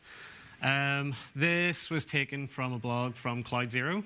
You can see the link down there if you want to read a bit more about it. But it's just this concept that individual services aren't, yes or no serverless. It's not an on-off sort of thing. But serverless itself is a spectrum. And it's a really good resource that you should check it out. There's some more, again, examples of services that fall along that spectrum. So how did Liberty do it? In one phrase, I think, to sum it up, would be developer empowerment. So I talk about this public cloud vanguard. We had a public cloud team that was set up at the start of our cloud transformation. And this team were responsible for setting up different accounts in different cloud providers. They would set up sandbox accounts so developers could have a play. They would set up CI/CD pipelines so that very quickly you could get stuck in and just get stuff up into the cloud and even very quickly get it into a production environment. And they also established a lot of different patterns and kind of best practices. And off the back of those best practices, they made a serverless application called Radar. And what Radar does is it monitors any of the resources that are created by the developers, and it checks them against different sort of company best practices and really against, more importantly, security practices. So if you were creating something that could be dangerous or could expose a production environment, it just wouldn't be created. And while that sounds a little restrictive, it's actually really important so that people can go off and have a play and just really get stuck in knowing that they're not going to break anything. We were encouraged to chase after certifications. So there's lots of internal learning in the company. People will share any learnings they have from their own certification progress. And this really, when it comes to cloud engineering in particular, there's so many services out there and there's so much out there to learn that, you know, it's a really good groundwork to actually get stuck in and see what's there. More importantly than that, and my own personal favorites, this concept of innovation time. So developers at Liberty really should be spending about 10% of their time at work innovating and just trying out new things. And lots of really, really good applications have come off the back of this. And again, it plays back into the public cloud vanguard idea that with all the groundwork down, we can just jump in and start, you know, spinning up our own applications and playing about with these things. Even I'm working on a personal website just using a 100% serverless approach. Not that it's ever going to see the traffic to warrant that, but it's just fun to get stuck in and play with that sort of thing in the spare time. So I'm going to move on to kind of the main part of the talk, which is the case studies from 4 different areas in the company. And I feel that each of these areas has their own story to tell about serverless and has a big win from serverless attached to them. So the first one I want to talk about is our accident and health product. So this is a fairly standard insurance product if it protects you in the event of critical illness or an accident. When it came to renewing the software for this and creating a new application, we looked at how to do it in the old way, you know, just a load of VMs spun up, and while in the cloud, maybe not the most efficient way of doing that. And we estimated that it was going to cost around $200,000 a year. So it's important to note that a big part of that cost was using a third-party document generation vendor. And if you think about an insurance product, there are quite a lot of moving pieces to it. You've got the website, you've got billing, you've got claims, and this document generation system. So as part of innovation, one of the teams decided that they were going to take a stab at doing the document generation using 100% event-driven architecture and make it 100% serverless. And the final cost of running the entire individual accident and health platform was $17 a year. Like $17, it was tiny. One of the team leads involved in this would frequently brag about how he would pay for the entire cloud hosting costs out of his own pocket. The next example I'm going to touch on is WorkGrid. So WorkGrid was an employee productivity tool that originally was just an internal application within Liberty Mutual. What it was used for was it essentially took all of the notifications that employees would be getting from different platforms, Outlook, Slack, Link, Skype or whatever, and would put it all into one place. They called them smart notifications, and it just really meant you weren't logging into multiple different vendors to actually find what was important. So eventually it was so successful internally that they decided that they were going to launch this as a separate startup. And it was originally a small team of around 4 to 5 developers. So the co-founder and the CTO actually proposed that they use serverless so they could really, you know, work fast, and actually challenged the rest of the team to spin up a VM and then spin up a Lambda function and see which one was quicker. And it was unanimous after that they were going through with serverless. So that meant there was lots of fast experimentation within teams. There were new parts added to the product, a chatbot that employees could use to look up company policies, for example. And a real key part of the serverless story was that you don't need specific instances for different customers. If you have a 200 to 300 employee company, then you can use the same infrastructure that you'd use for that 2,000 to 3,000 or even 20,000 to 30,000 employee companies. And this application was incredibly successful. It's been recognized by Gartner, and it was also presented at AWS reInvent, which is the big Amazon Web Services conference of the year. Next is the finance ETL system. Very briefly, if you don't know what ETL is, it's basically extracting data from a source or multiple sources, transforming it into something that's useful and you can gain insight from, and then putting it into a database. In our finance system, there were millions of records being handled, and crucially, most of these were handled over 2 to 3 days per month. The rest of the time, the flow went down to a trickle. So this would have cost hundreds of thousands as an on-prem solution. It ended up costing in the low thousands, and obviously that's a huge win on its own. But again, serverless granted a lot of unexpected kind of benefits. One of which was the modularity of the architecture meant that you could easily switch out different things whenever new products became available. So in the case of these step functions, Amazon Web Services started this new Step Function Express workflow, which was specifically designed for dealing with high, huge levels of data. So with that in mind, they were able to very quickly put in this new workflow and instantly start saving thousands and thousands of pounds per month. So finally, the virtual assistant. I thought it was interesting to start with this quote about virtual assistants in general. The average person will have more conversations a day with bots than they do with their spouse in 2020. And I think this is something actually you can already see happening today. So our virtual assistant was firstly rolled out in the claims department. And really, the team wanted me to really express how important the engineering excellence was for this to be such a success. So this is the idea that you would still use really rigorous testing, TDD. You would make sure there's no coupling between different parts of your architecture. And also the massive win that they got from using managed services. As you can see in the picture there, it actually leveraged the same technology that Alexa uses. And without this team having to be real experts in how chatbots work, they were able to just use the AWS solution that was there. And again, this was called out as a best in class by AWS. And by 2019, this was saving the company around $4 million per year. So it was a huge, huge financial success. So I'm just going to finish off very quickly on my final thoughts on serverless. As a developer, I love it. I mentioned earlier about empowerment. It allows me to just very quickly get stuck in and have full control over every aspect of the architecture. It allows businesses to focus on their business problems, not the infrastructure, and there's potential for just huge, huge amounts of money to be saved. Just keep using excellent engineering practices and don't use it where it's not needed. And finally, I think it's a good point to make that all these examples that I gave were really huge, significant success stories for a Fortune 100 company. And all the thought leadership came out of Belfast, and all the engineering came out of Belfast. So we really have a great talent pool here. If you'd like to know more, there's a few links there. I'm sure these slides will be available afterwards. You can have a look. And that's me. If anybody has any questions, don't hesitate to get in touch. And thanks to BelTech for having me. It's been an absolute pleasure having you back, Glenn. Thank you very much once again. That's us covered on Kubernetes and PaaS and serverless.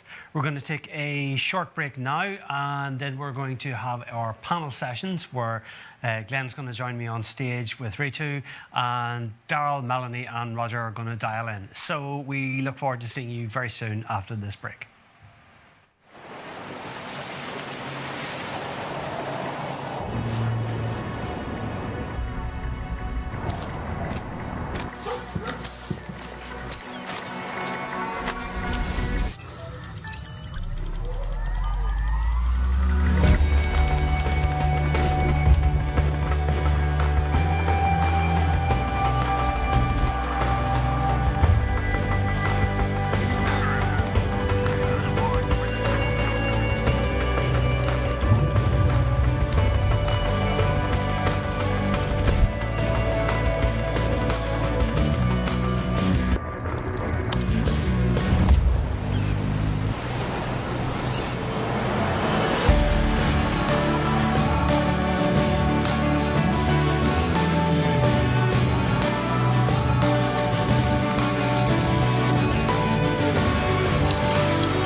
Hi, my name's Dave Anderson. I'm the Director of Technology for Liberty IT.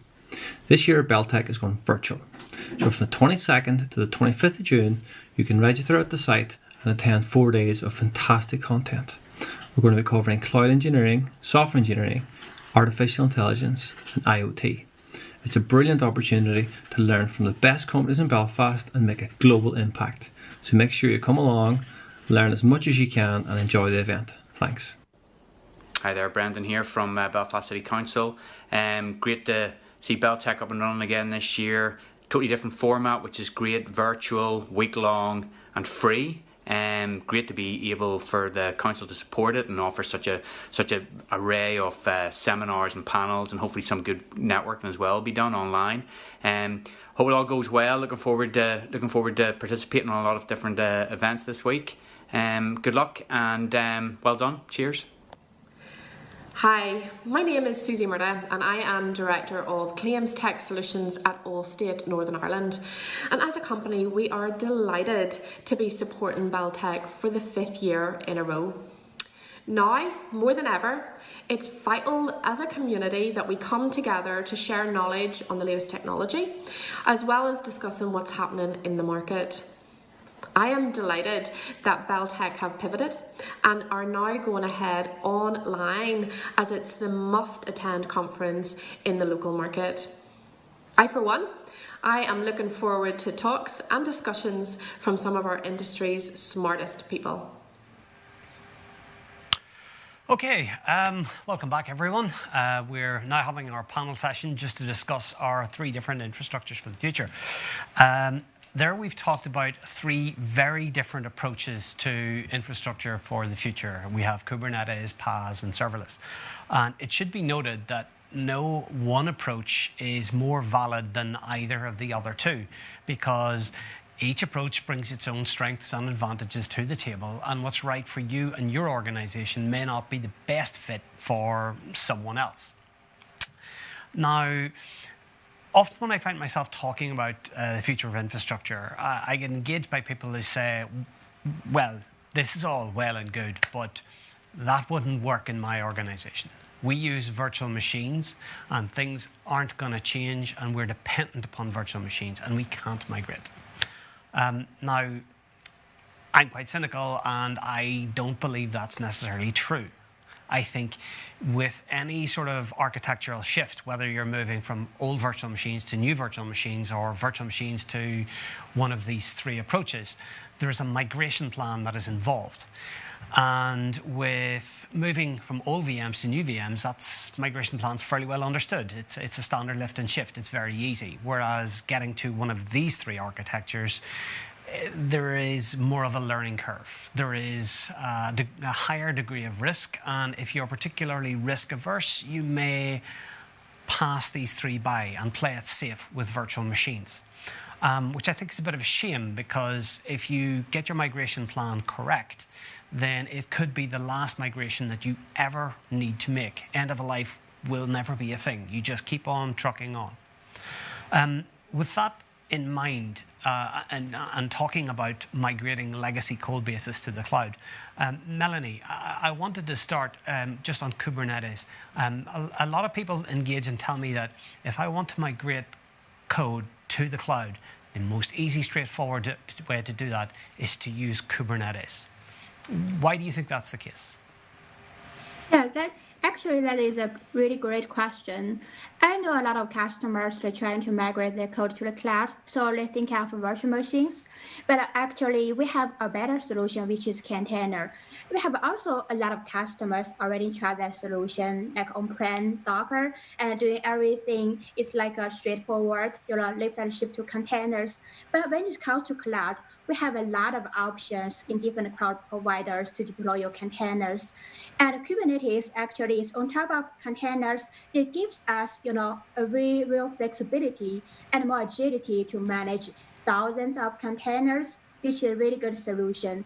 So for some existing workloads, which works on virtual machines, quite straightforward. You can build in containers with Docker file, and then you can deploy in the cloud. Either you choose to, for example, use different cloud providers that have Kubernetes solutions, which is managed, or you can even use vanilla with Kubernetes from upstream community. It's quite straightforward. Okay, thank you. Just leading on from that, Darryl, there was a question in for you about whenever Keynos decided to go with AKS at a time when it was just a maturing technology, there must have been a significant risk for such a critical application. So the question is, and leading on from Melanie, who's talking about how it's actually quite straightforward, what was the degree of risk in which Keynos had in deploying to Kubernetes, or were we confident in how it would all pan out? Sure. So, and thanks, Ian. I think it was that put the question in. It's great to see the engagement. So for the risk for us, it was really, the key for us was the financial incentive that AKS provided at the time. So our only alternative in order to achieve the same sort of security and scaling requirements that we had might have been to build on a more typical sort of virtual machine architecture. And with that, you have both the investment of having to then roll your own mechanisms for scaling and that initial overhead of having to invest in those things, which AKS does for you. So that sort of financial incentive meant that the risk was at least worth looking further into. For us, the biggest key that de-risked using what was at the time a private preview service was the investment from Microsoft and the engagement from Microsoft. So like I mentioned in our talk, we worked very closely with Microsoft to align the dates that this would go generally available specifically for us. But more than just that, we had really senior investment and engagement from technical specialists and direct access into product groups that helped us work through issues that we came up with that you'd expect of a new teething sort of service. And as we found issues, they helped find workarounds and then helped implement permanent fixes. And it was that direct engagement from Microsoft that really de-risked the whole thing of, yes, we're invested in this, but Microsoft are also invested in us succeeding, which helped with that risk. The final thing was really the enthusiasm of the team. So again, I mentioned in the talk that this was the first time that we'd really used Kubernetes and Anger and AKS. But the team that we had on the ground from Keynos were just so enthusiastic about getting from being sort of noobs with this technology to being subject matter experts and sort of upskilling and getting Kubernetes certifications and all that good stuff, which again just de-risked it by becoming experts very quickly.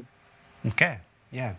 So, Roger, one question I wanted to ask you is that where Kubernetes is seen to, Melanie was talking about how easy it is to wrap code up and deploy it in containers. In my own personal experience, moving an application to PaaS requires a degree of software rewrite. So this could be simple things, like if an application is writing to disk storage, we're going to change it to write cloud storage, or we're going to, you might need to assess is your database compatible with managed service offerings, say. Well, you mentioned quite a bit there about also re-engineering components to work with APIs. Would you want to elaborate any further on the work that takes to get an application from VMs to pure PaaS? Sure. I mean, a lot of it depends on what your starting point is and how monolithic your application is. If it has multiple tiers to it or multiple components to it, often that can make it easier to break it down. But you have to look at it by business functionality, what all the different elements do, and whether there's a comparable platform for that in PaaS. And if so, what is that structure? And can you move the database without impacting the rest of the application? So it's really about understanding your existing architecture, how those two elements talk to each other. If it's all in one vendor's platform, then obviously that's more difficult to do. But if it's a custom application you've written on top of a data platform, it's understanding how do those layers talk to each other. Are there ways in which I can move it either one at a time, or can I take them all together?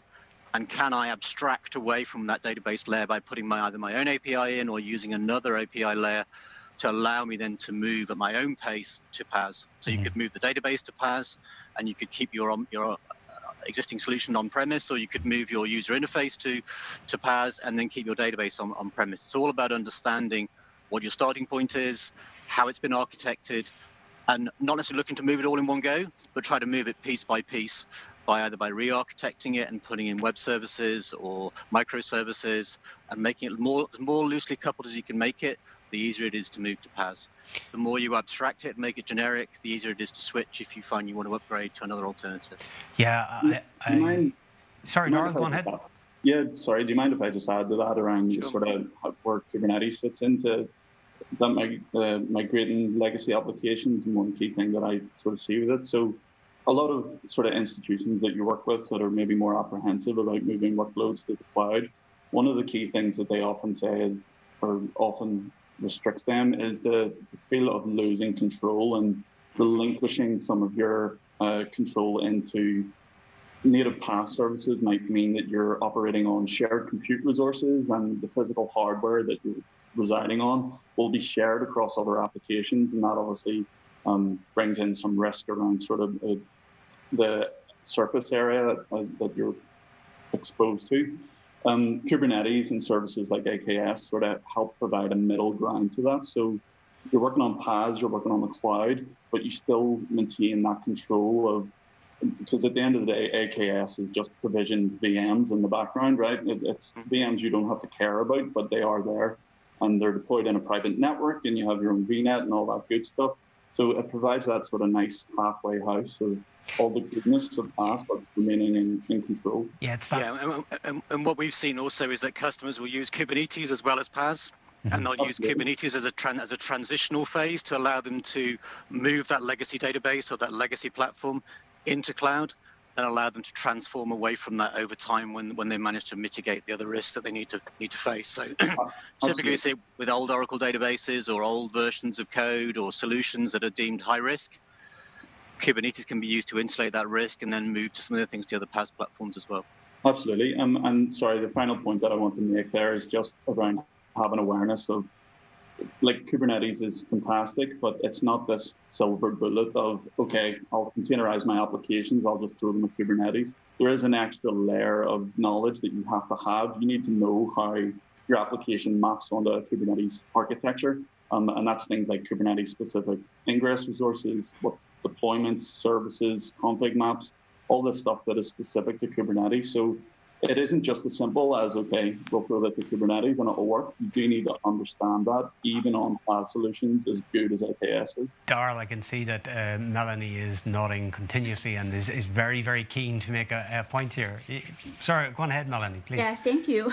Yeah, actually, I just want to add some arguments here. Is about other workloads. Actually, when you migrate to containers and go to Kubernetes, actually, you're doing some sort of transformation of your real-life problem.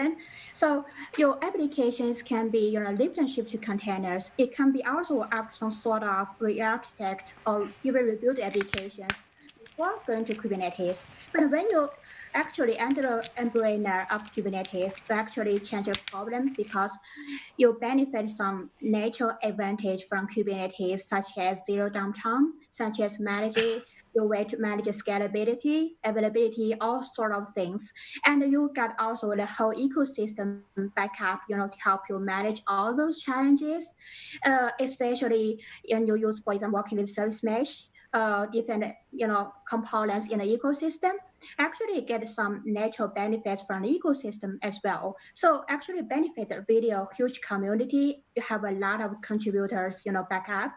So that kind of help you manage your solutions. But from the enterprise perspective, they also need some people with enough skill sets to help you operate a solution, because Kubernetes, they have some natural knowledge, which is kind of different from your manage a PaaS service or your manage your application on-prem. Actually, it's kind of different. So you need people who has enough skill sets and specialize, in different sort of problem working with Kubernetes. Okay, thanks guys. Just in the studio here now, what I want to talk about is, so we talked about migrating to Kubernetes being easier, and it's been more of a challenge with PaaS. Arguably, taking an existing code base and porting it onto serverless can be very difficult, because you may be re-engineering something to be an event-driven architecture when it's not that. And sometimes migration is difficult because the code just doesn't fit, and you end up rewriting rather than reusing a lot of what's already there. Conversely, we've talked about migrations, but conversely, there is an argument that serverless is the easiest to build on green fields for.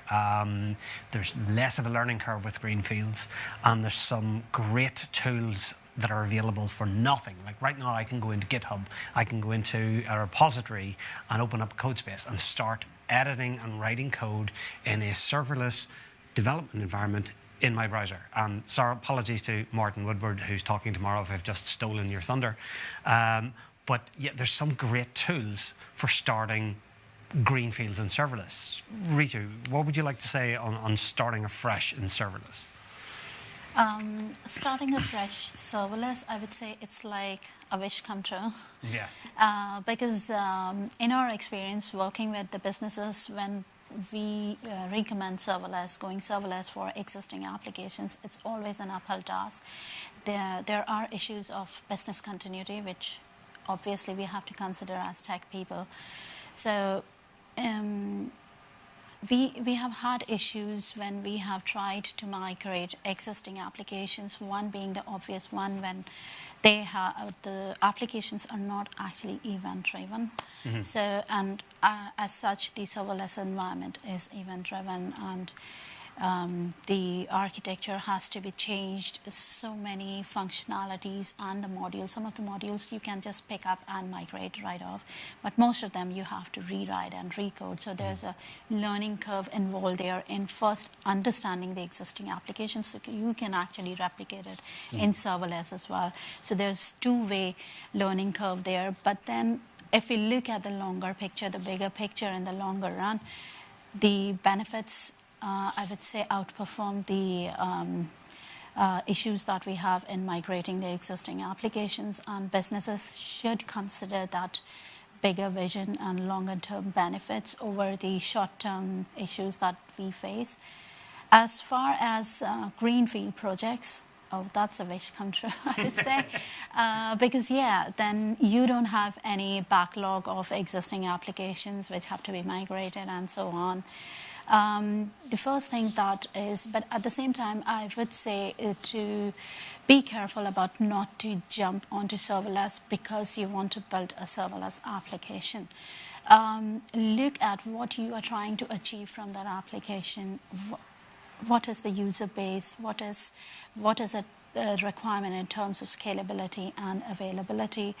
And if you need to maintain, how easy it is to maintain and scale, on a shorter term as well as on the longer term.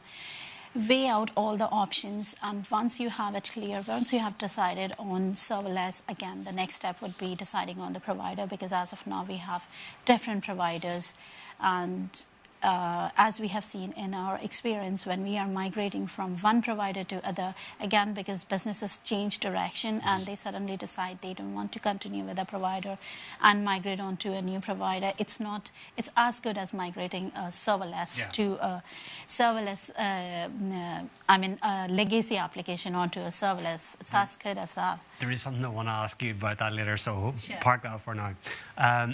Glenn, so talking about doing greenfield development, so I was saying about how you may end up rewriting an application, but if you go from spending $300,000 a year down to 17, surely the rewrite effort's worth it.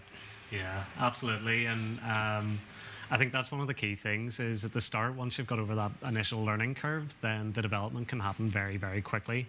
It's just built, well, it's designed in such a way that so much of it's built in that what developers just, have a bit of fun throwing together over the course of a couple of weeks or even a few days, it'll still work, like it'll work at any kind of scale.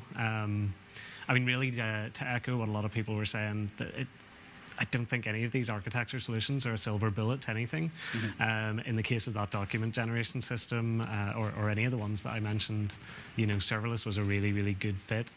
And I think that's where the speed of development comes in. You can really quickly get stuck in, have something stood up, and if it doesn't work, you've failed fast, that doesn't work, and you can start shifting down that serverless spectrum, if you like, if that's the way your architecture is. And I mean, there are always going to be cases where, like I was saying, a beefy VM is the best solution, you know.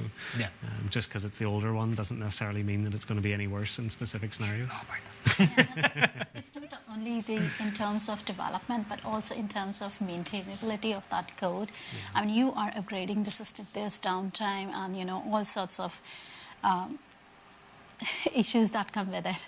Sorry about, I was trying to use a word I shouldn't be. I was, you made a point there earlier, and I wanted to come back to it. It was something you talked about in terms of vendor lock-in. Now, Kubernetes, one of the core strengths of Kubernetes is in its portability. So, for example, if I have deployed my application into a Kubernetes cluster in Amazon Web Services, and my company take a strategic decision that we're going to partner with Microsoft, Melanie, how easy is it to get my cluster out of AWS and deploy it into Azure? How would I go about doing that? Well, that's a kind of tricky question, actually.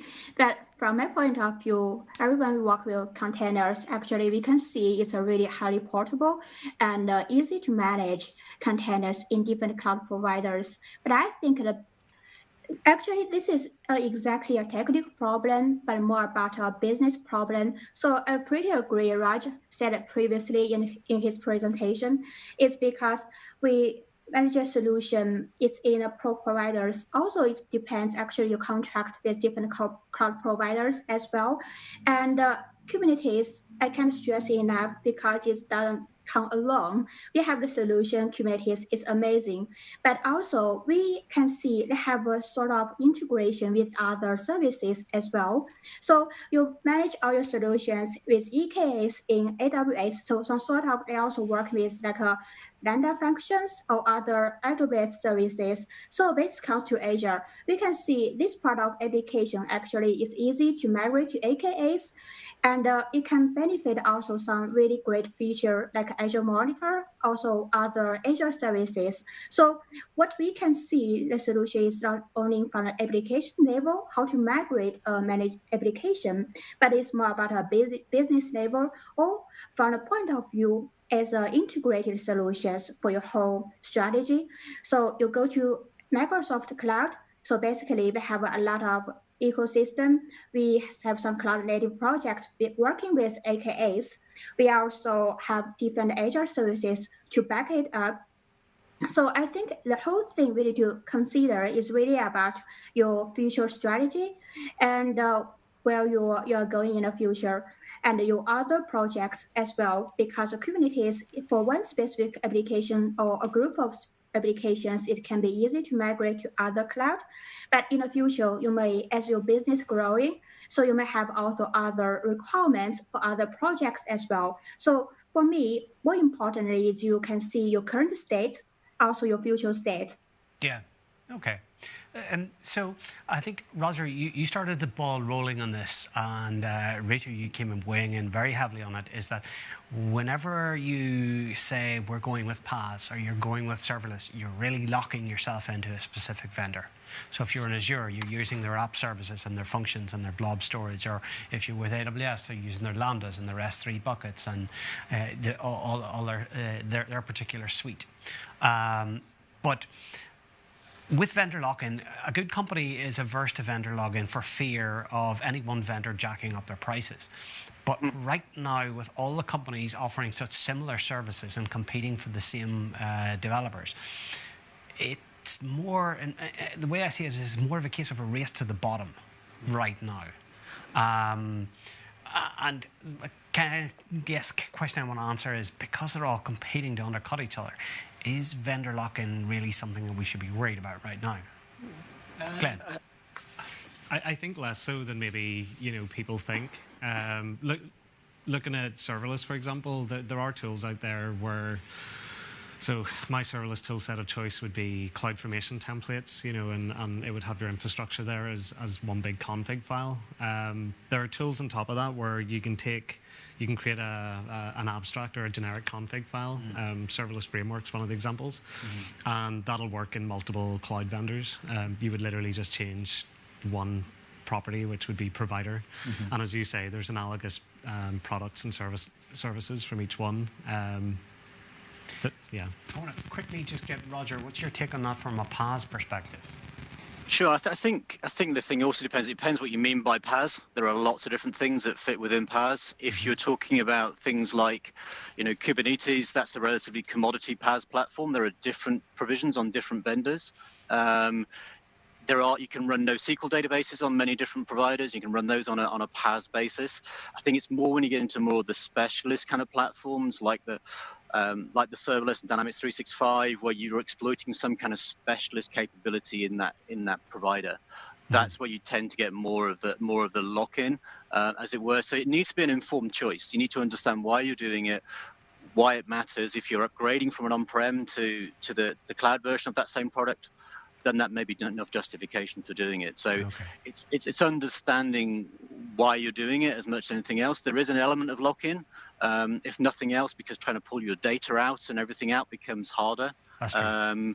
You just need to understand why you're doing it, and I think they're still maturing. I think, you can share some of the programmatic technologies now between Azure Functions now supports Java, for instance, and you can bring that into other serverless technologies as well.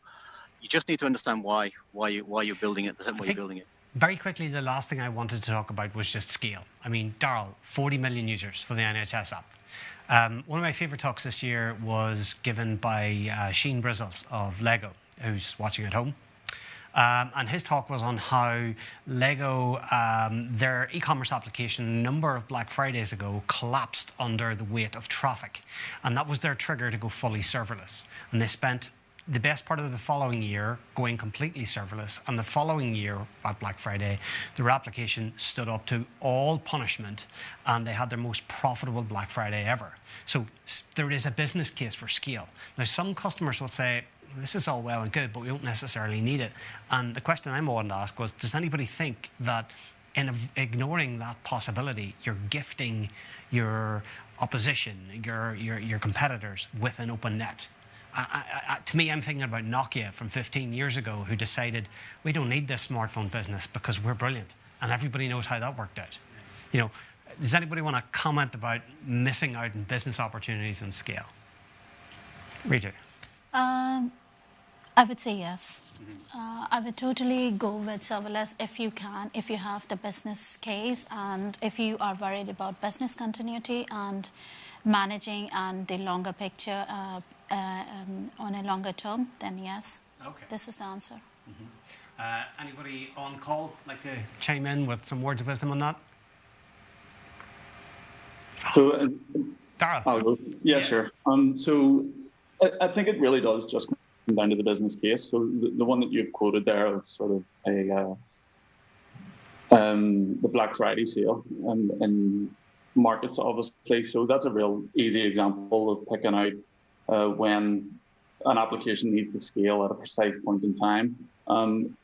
It just really depends on the business case. If you're in a business where you don't see spikes in traffic and you can map out what your load is more likely to be in patterns, or whether that's daily or monthly and times of sales and all that sort of stuff, then these are all things that need to fit into the technology that you build. So for me, it's really that the business application and the business needs feed into your technology decisions, and you're not just going out and spending massive investment building a system that massively auto scales really quickly whenever you don't have a business case for it to do so. Mm-hmm. So it's really one should feed the other rather than technology feeding that.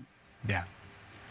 Okay. Yeah, I think it's also about understanding why you're scaling, because most people think about scaling as being scale up. It can also be scale down. Mm-hmm. And it's the ability to adjust that scale for dev test as well as much as anything else. It's understanding why you're doing it.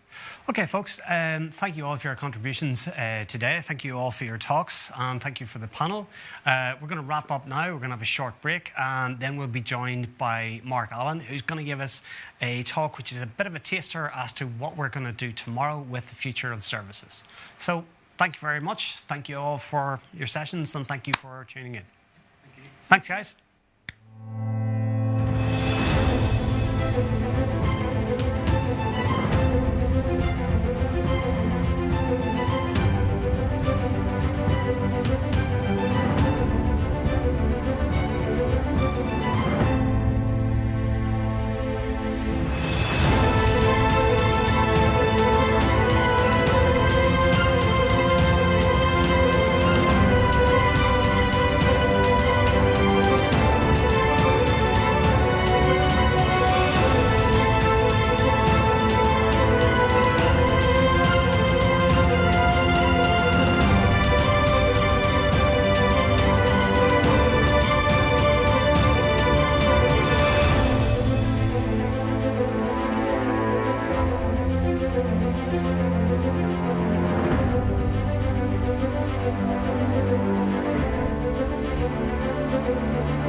Like many government services, we were primarily a paper-driven organisation.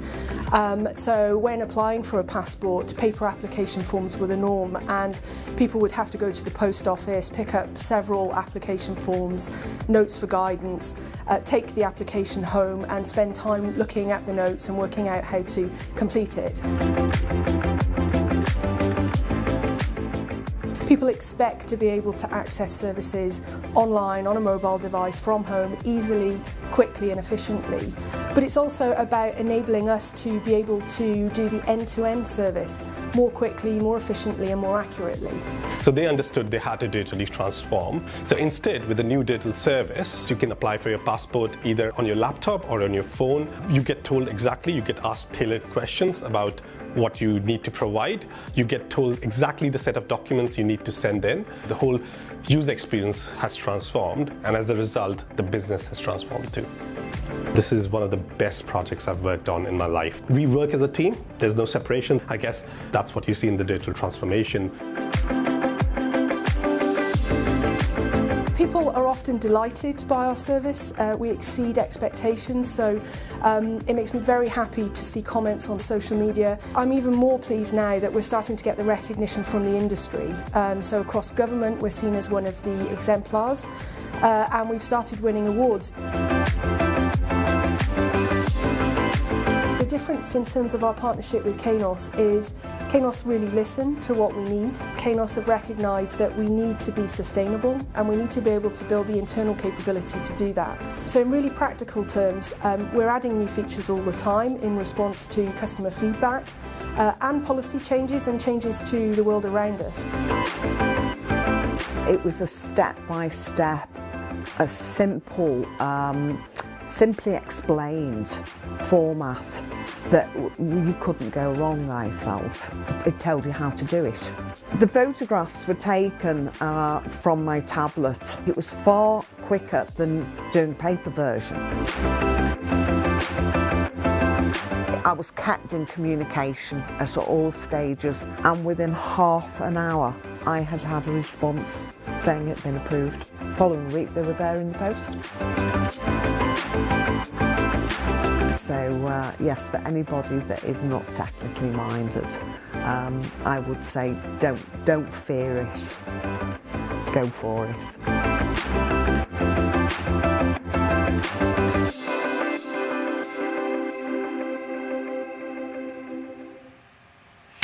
Okay, thanks for joining us again. We've wrapped up on our session on the future of infrastructure. Tomorrow's session, our first of two sessions, will be on the future of services, when we're going to talk about what tools and services cloud providers enable us with that eliminate the need for us to write our own code, where previously we would have integrated with an expensive third-party product, kind of what Glenn was talking about. Today, I'm joined by Mark Allen as a tee-up to tomorrow. Mark is an Azure MVP. I've been working on the talk scene with Mark for some time. He's an all-round good egg, and he's going to talk to us today about taming your unstructured data with Azure Cognitive Searches. So, over to you. Thank you. Yes, so I'm Mark. As Peter said, I'm an Azure MVP. I'm a freelancer, so I have nobody's particular wares to sell in this one. And yes, we were told that the sessions were going to be the future of infrastructure, the future of services, artificial intelligence, and IoT. So I got greedy and I decided to put something in that was services with a bit of infrastructure and some artificial intelligence. So, you can see from the word cognitive there that we're talking about cognitive services. So yeah, I mean, the core of this is Azure Cognitive Search, which is basically a search as a service product. So we're talking SaaS here rather than IaaS or PaaS. Now you can see it's got a whole load of different features there, but the main one that we're interested in here is just the fact that it's management free. So we're not having to fire this up on a VM or install it anywhere. It's just sitting there, and we just click a button and say, I want some search, and off it goes. So scenario one, say we've got a SQL database, and we've got a table in that SQL database, and it's got a whole pile of review information on it, which I've nicked off Kaggle in this particular case. And we want to be able to search through that data, and we don't like the built-in SQL full text search because it's a bit clunky. So what we do, we go to the Azure portal, we click the I want an Azure Cognitive Search service, please.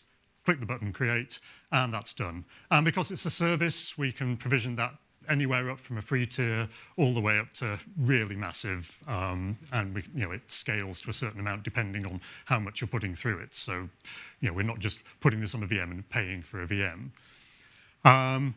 We click the button, it creates it for us, and then it drops us in at the thing that says import data. So we say, okay, here's my SQL database. It connects to the SQL database.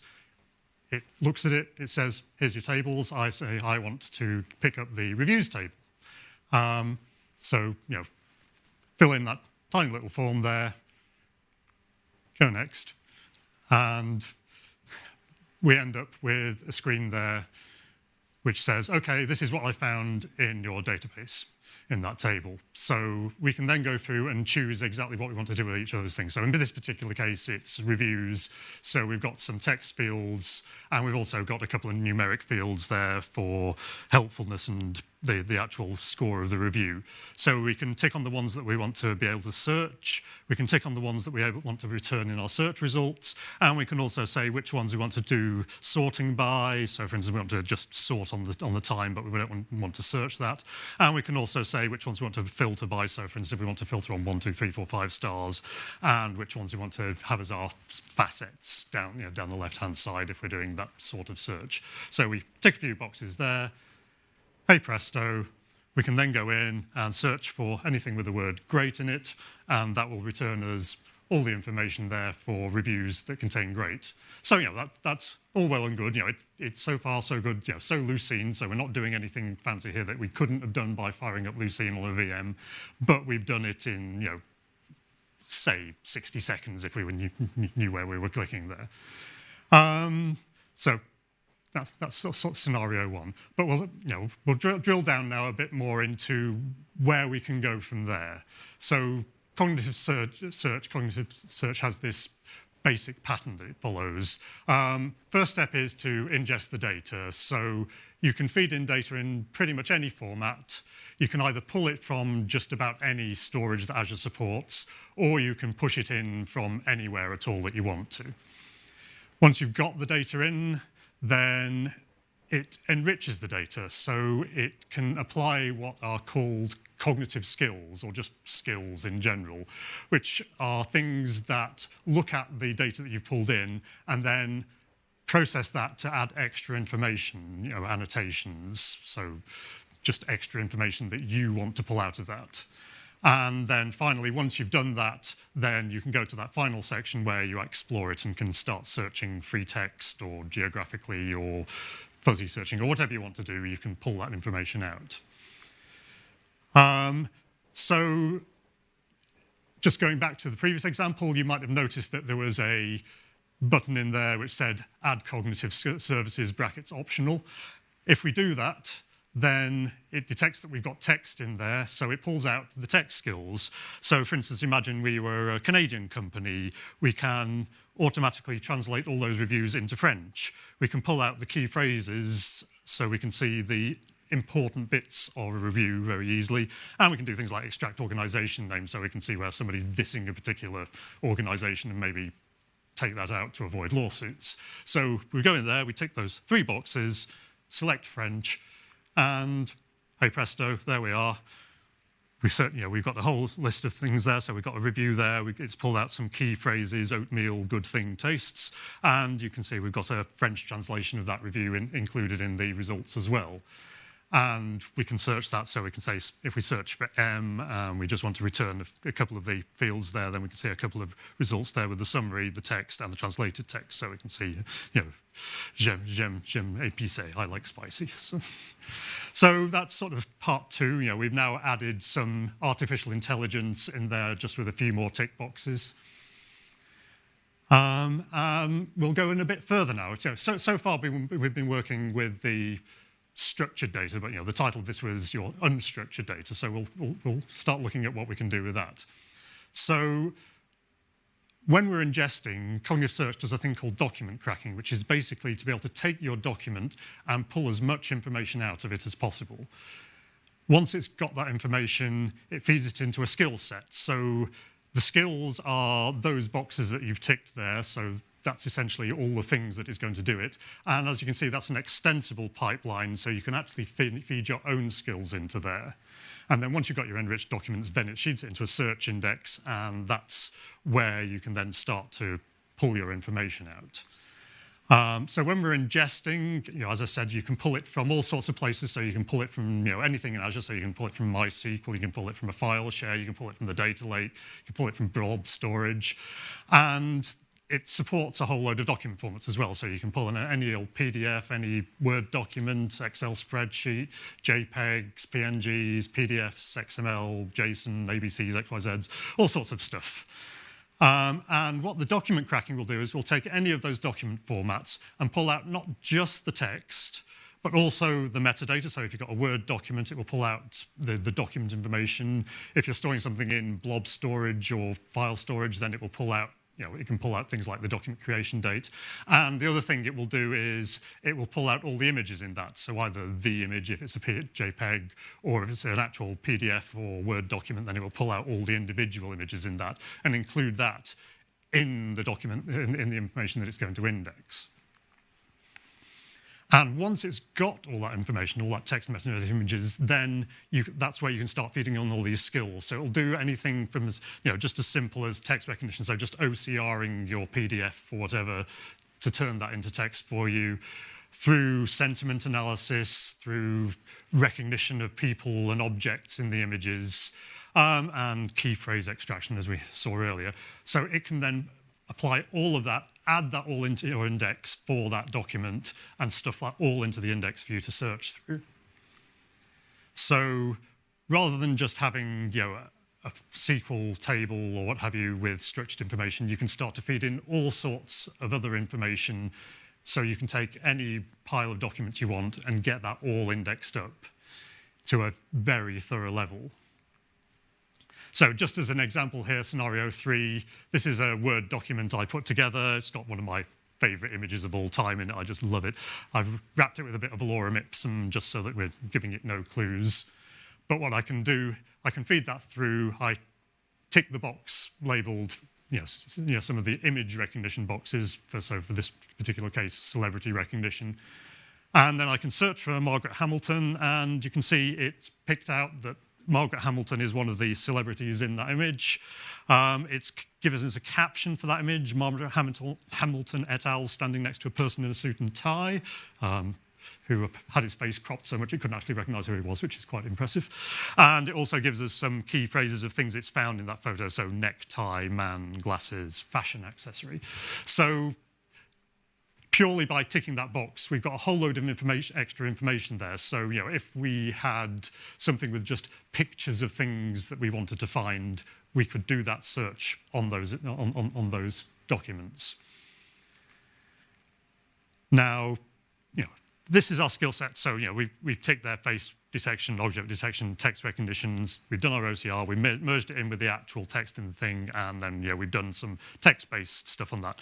But the other thing we can do, of course, is, as I mentioned, is custom skills. So this is where we can feed our own information in.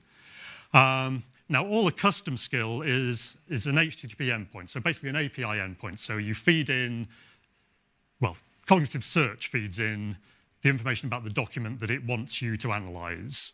You do whatever you want to that document, and then you return a big pile of JSON at the other end, which will then go into the index.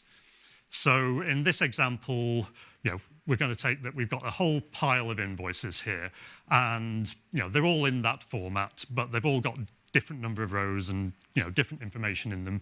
And what we want to do is to take our PDF invoices and get those indexed up so that we can actually see the details of the line items, so that we can see the tax rates, and we can get all that information and search on that information, even though at the moment this is pretty much just an image. So what we're going to do is we're going to plug in some form recognition. So this is another service, a second service that's available within Azure, Azure Form Recognizer. And what that will do, that's an AI service. And what you do is you feed in a small number of invoices to it. It analyzes those, produces an AI model, and will then be able to take any other form in that format, so a form or a receipt or an invoice, whatever, pull that information out and return it to you into a structured form. Now, that structured form, at this stage, it doesn't know that those are line items, but it will pull out the company information, person information, and line item information in the form of a table. So what we're trying to do is to get from that to a fully structured thing, like on the right-hand side, which is the thing that we would want to be searching on. So part one of that, so we fire up a form recognizer service. Again, this is serverlessly priced, so we're only paying for it when we use it. So we train the model, which is literally just the case of feeding in the name of a folder where we've got some example images, send that off to it. It will come back and say, okay, I found 5 images in there, 5 PDFs in there. I processed those.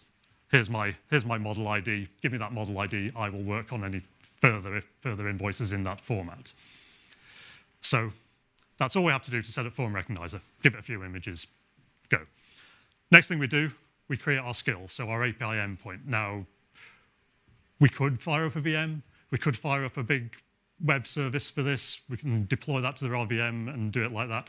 But this is something where we're going to feed it a whole load of stuff to get it going.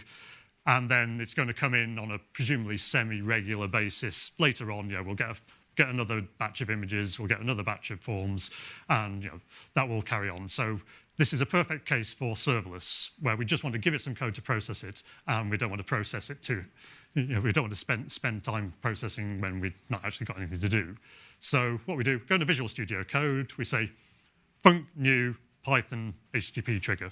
Creates as a project with a Python endpoint to respond to an HTTP request. We feed in about 100 lines of code there, and what that is doing is it's taking the PDF, it's throwing it at Form Recognizer, it's getting the results back, it's doing a little bit of mapping on that information and returning the JSON, which is actually the invoice information that we know is in there. We then right-click on that, say, deploy to serverless function, and 5 minutes later, you have yourself a serverless endpoint waiting to be connected to cognitive search. So we then connect that by giving cognitive search just a little bit of information on where that endpoint is and what its inputs and outputs are going to be, send that in, and then we can explore that. Just a quick summary here of the searching capabilities of cognitive search. So far, we've just done some free text searches, but it actually supports geo-based searches. So if you've got lat longs in there, you can do sort of distance-based searches. It's got fuzzy searching. It'll do autocomplete for you. It'll do regular expressions. It'll do wildcard searches. All sorts of stuff in there. So once we've done that and fired that up with just that little bit of work that we've done there, we can then search through, get our information on our line items with our tax and totals and stuff. And we can actually say invoice line items ID is 49. So that will pull out just the invoices where one of the line items was product ID 49. So, you know, something a little more complicated there than just a pure plain text search. Now, the other thing is that the other thing we can do is once we've got that structured information, we can actually create what's called a knowledge store. So here, while I was setting that up, you know, in this previous bit here, you know, that was the definition of the skill. But you can see down here, we were creating also a thing that says, right, I want to get the actual invoice, company, person, and line item information out of that. And what that will do is that will take that information and actually dump it into a database table for us.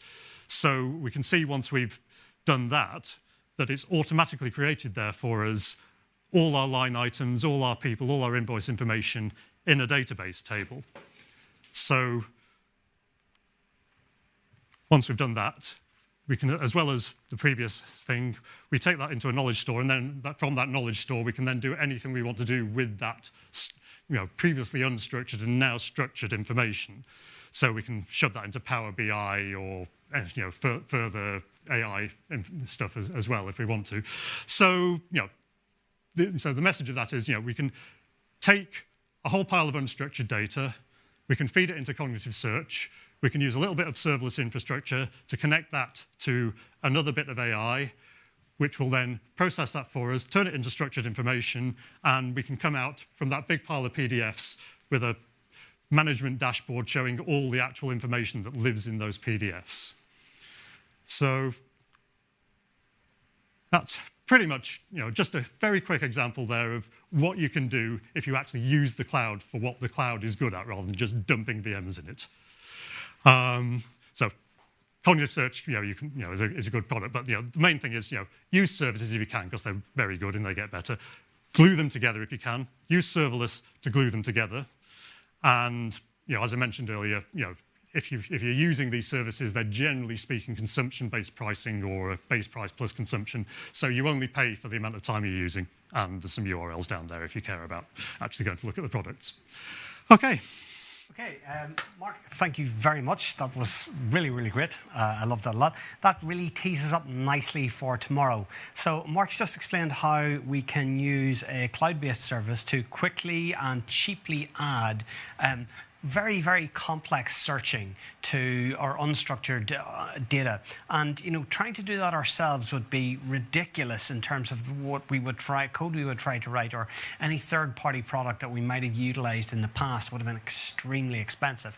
And this is just teeing us up nicely for tomorrow, when we're talking about the range of different products and services that are available to us now that, again, ultimately help us get quicker to market. So, yeah, that's us wrapping up for today. Tomorrow we're running 2 sessions, the first of which Mark has teed up, which is the future of services. We're going to talk about streamlining our development processes, and we're going to talk about things like no-code and low-code.